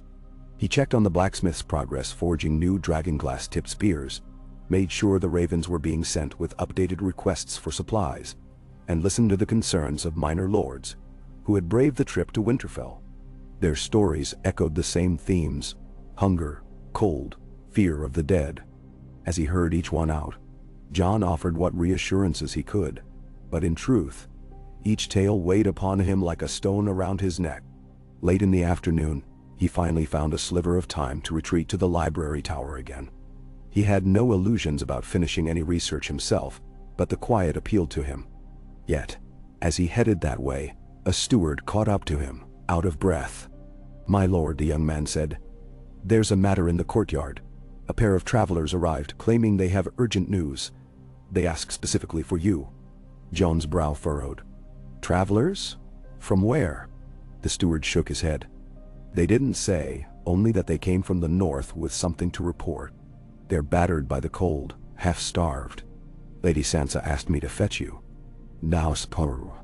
With a nod, Jon changed course and followed the steward back toward the courtyard. It was near dusk now, the sky a wash of pale oranges and purples. Torchlight flickered against the high walls, and a crisp wind scuttled snow across the ground.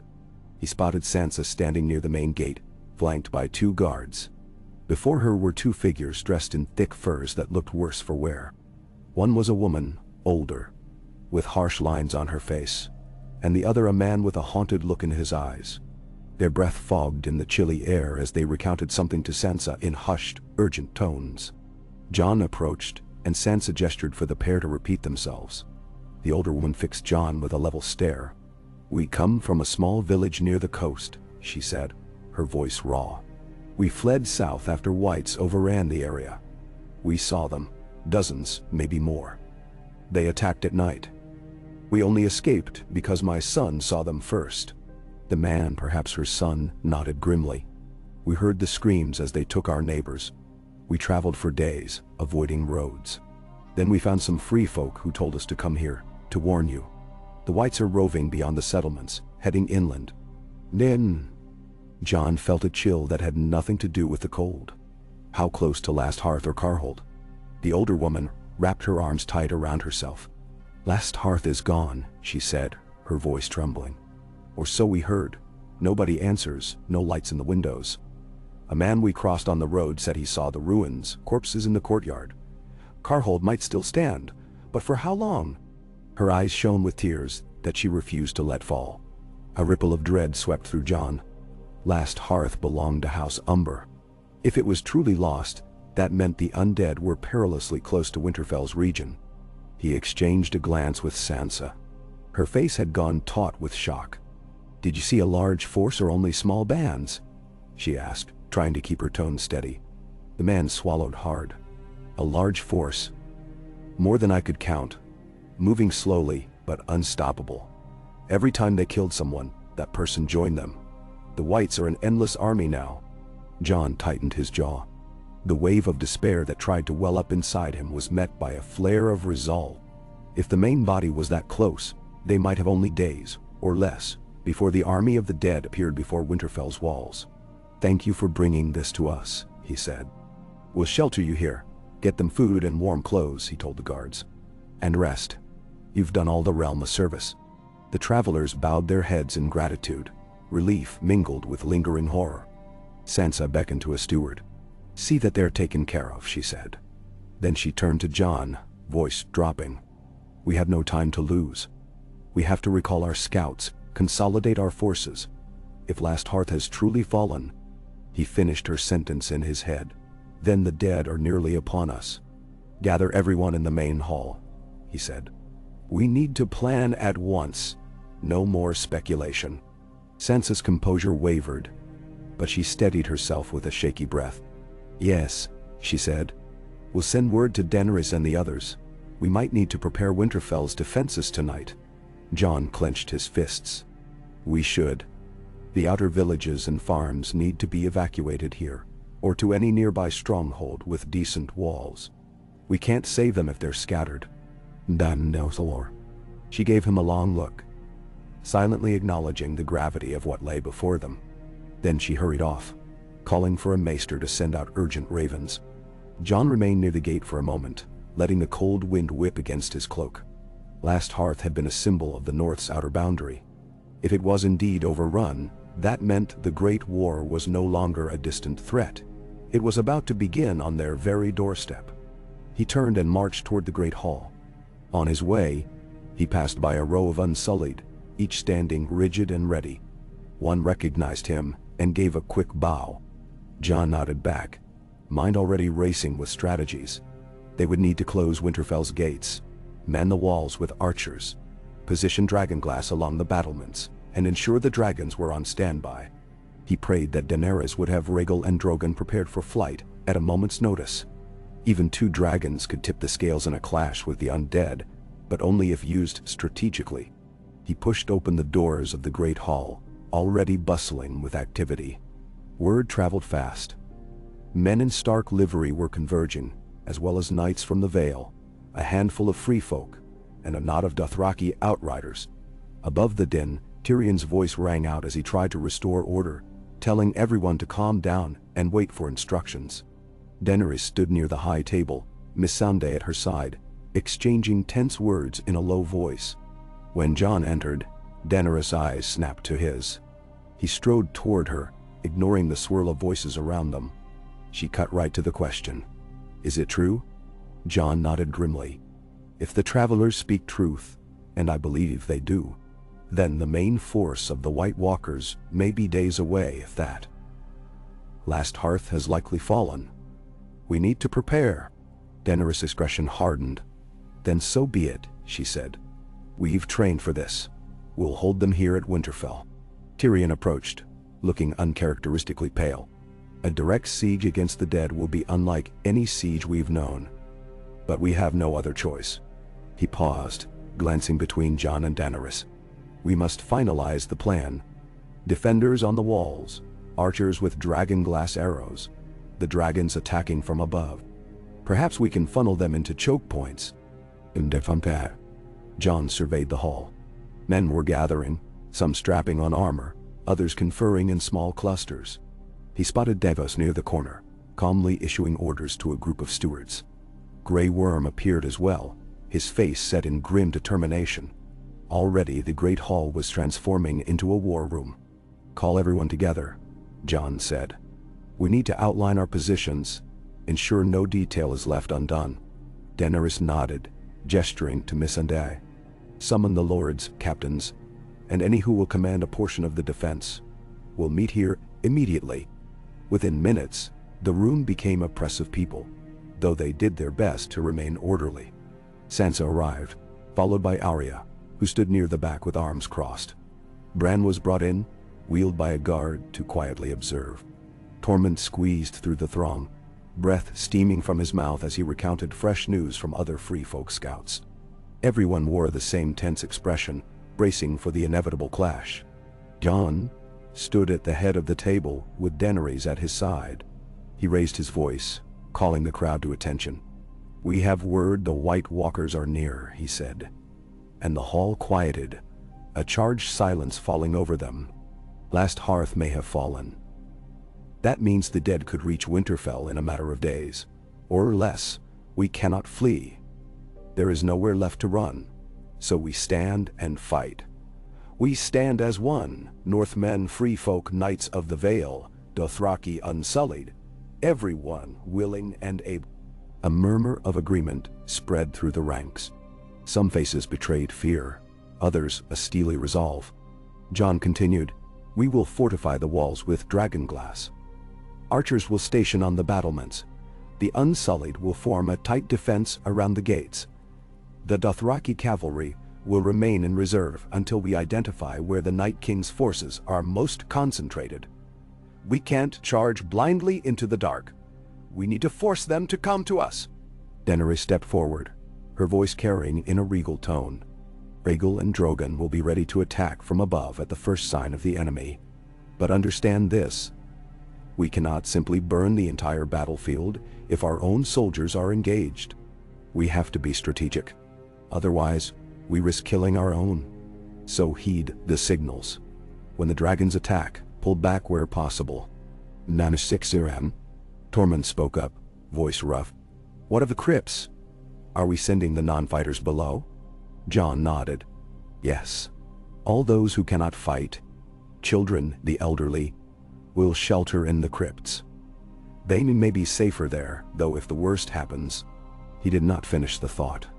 The crypts had always been a refuge, but even stone and darkness might not protect them if Winterfell itself fell.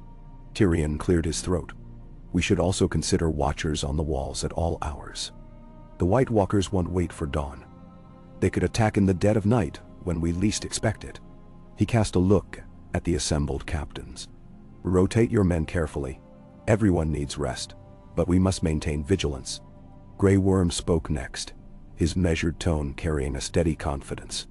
The Unsullied live for this. We will hold the line. He glanced at Daenerys. We need more dragonglass spears and arrowheads if possible. My men have already broken a few in training. A blacksmith near the side of the hall lifted his soot-stained hand.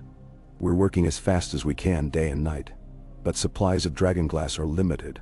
We've hammered almost all of it into weapons. We might have enough for a few more hundred arrowheads, but then we're done. Jon exchanged a troubled look with Daenerys.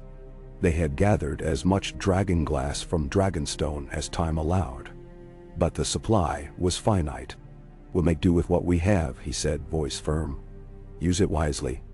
Sansa moved closer, addressing the Northmen who were present. We have prepared storehouses within the castle. Make sure the villagers and small folk arriving have access to shelter. No one sleeps unprotected outside these walls. If necessary, open your halls to them. If we stand any chance, it's by standing together. A few lordly faces showed reluctance at the notion of hosting outsiders, but none dared argue openly. The threat was too real, too immediate. A hush fell, as though each man and woman there recognized that there was little more to say. The war they had feared was upon them. All that remained was to face it. Jon let his gaze roam over the group. He saw fear in some eyes, determination in others, resignation in still more. Yet, they were united, at least in that moment, by a grim purpose. He lifted his chin. Prepare yourselves, he said. Every man, every woman. Do what you must tonight, for by tomorrow or the next day, we may be at war. With that, he dismissed the gathering. They dispersed in clusters, captains hurrying off to finalize their rosters, blacksmiths mumbling about forging through the night, lords sending runners to recall any of their men still traveling. The great hall's atmosphere buzzed with tension and purpose, like the final breaths before a storm. Sansa lingered near the high table, arms folded protectively. Arya and Bran stayed close by, and Daenerys stood with them, her posture straight, her expression unyielding. Jon felt an odd sense of calm amid the flurry. The waiting was nearly over, replaced now by the certainty of an impending confrontation. He had never welcomed war, but he loathed the limbo of endless dread even more. Now, at least, all that needed doing was to hold fast. He stepped toward Bran's wheeled chair, placing a hand on the back of it. We'll keep you somewhere safe, he said, though he knew safe was a relative term. Bran's voice was as detached as ever. The crypts. But I might see more if I warg into ravens during the battle. Sansa tensed. We'll protect you, whatever it takes. Bamsu. Arya's hand idly touched Needle's hilt, her face unreadable. Let them come, she said softly but with steel in her voice. Daenerys moved closer to Jon, dropping her voice so only those nearby could hear. We'll make our stand, together. She paused, eyes locking on his. Is there anything else you need me to know before this begins? Jon read the underlying question in her gaze. It was the same concern she'd voiced earlier, that he was hiding something from her, that he carried some secret he hadn't yet revealed. A part of him wanted to speak of Rhaegar's ghost then, to tell her that the father she'd heard stories about had reached out through death. But the hall was too crowded, and the hour was too dire. He placed a hand on her arm, feeling the warmth beneath her thick sleeve. We face this together, he said, echoing her words. That's all that matters right now. She watched him for a long, searching moment, then nodded. Then let us face it. Her gaze drifted to the doors of the great hall, where men and women hurried about, preparing for the final stand. A sharp wind rattled the windows, carrying with it the promise of a frigid night. Jon braced himself. Soon, the outer watch would be set, the walls manned, and all would wait in that stark hush. Memories of Hardhome flickered in his mind like specters. The relentless tide of the undead, the horrifying moment when their slain allies rose anew to fight against them. He clenched his jaw. This time, they would be better prepared. They had dragons. They had dragonglass. They had a fortress with thick walls and proud hearts behind them.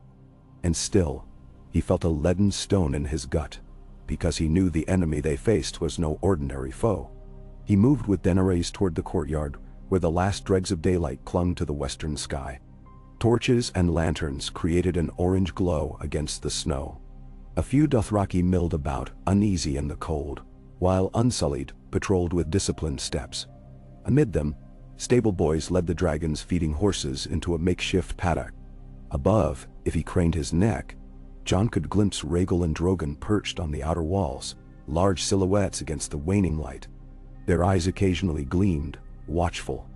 If the Night King sought to approach under cover of darkness, the dragons would be among the first to sense it. A steward approached with a quick bow, murmuring about lodging for the new arrivals. Jon referred him to Sansa, then turned to Daenerys. "Let's check on the dragons while we can. If the dead are truly that close, we need them ready to take flight at a moment's notice." She agreed at once, her features set with determined calm.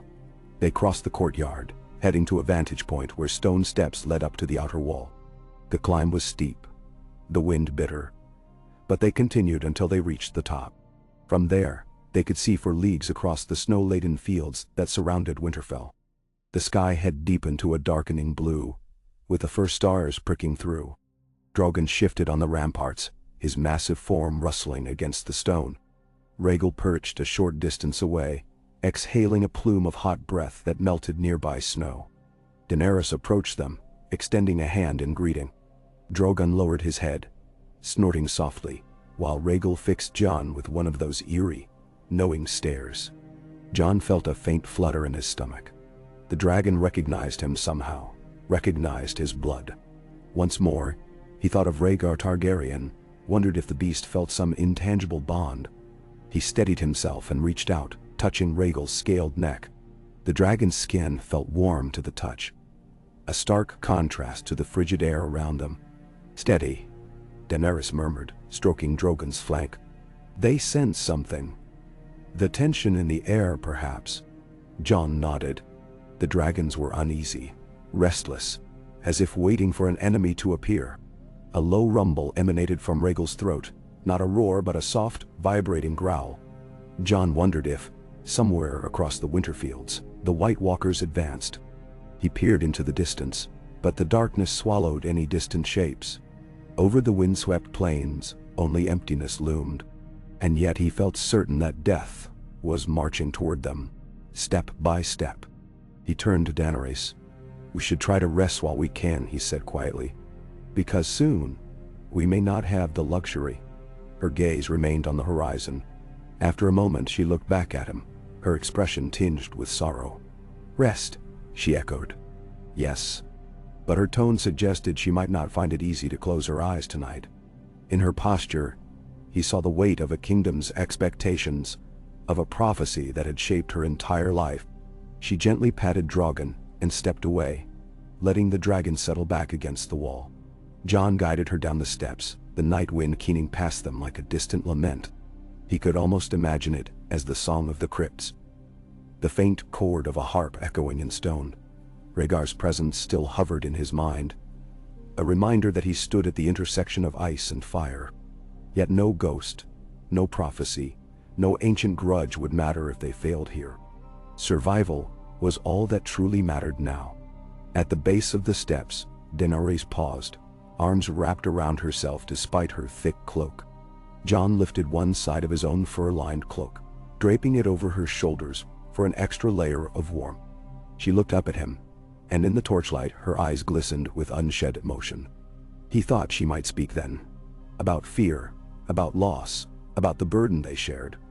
But she only nodded, leaning her head briefly against his chest before stepping away. "Tomorrow," she said, her voice nearly lost in the wind. Jon swallowed. "Tomorrow," he agreed. They parted, she returning to the keep to confer with Missandei and Grey Worm, he to check on last-minute patrol orders. All around, Winterfell braced for the night. Men carried torches along the walls.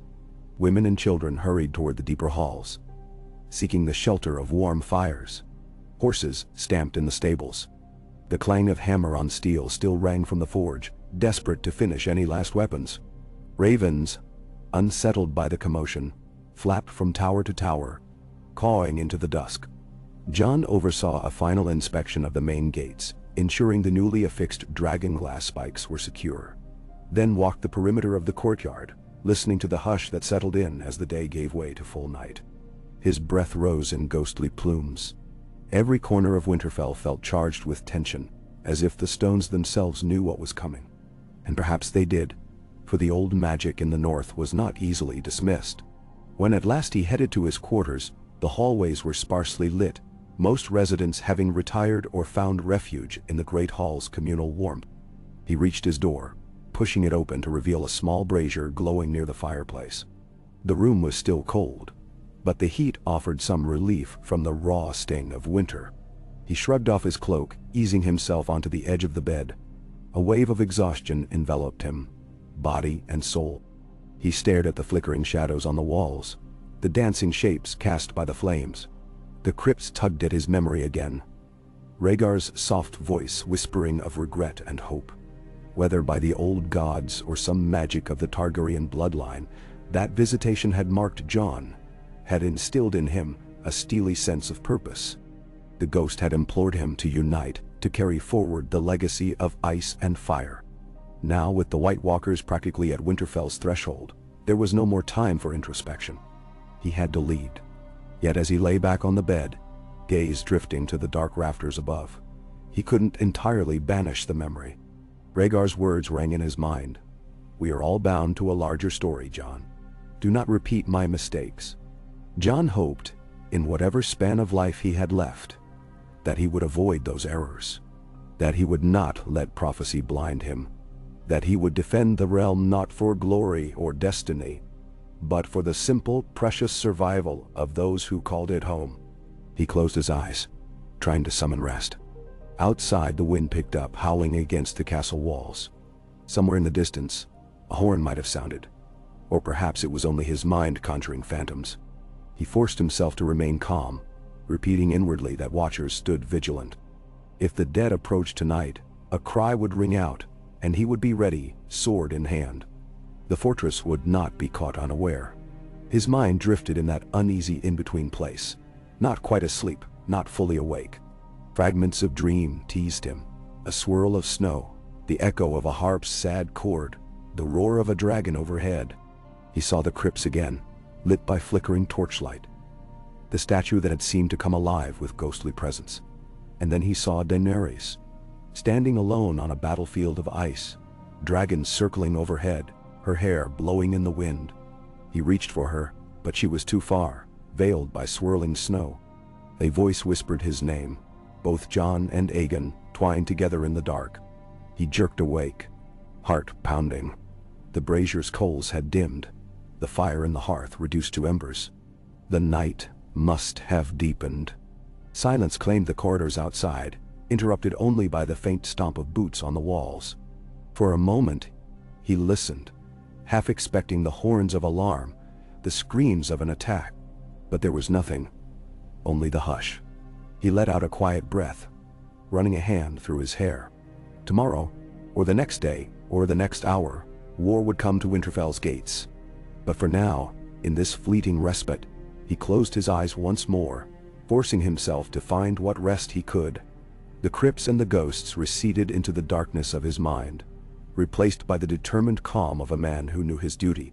And as sleep claimed him again, Jon clung to that calm, resolved to stand at the dawn, sword in hand, and protect the living at all costs.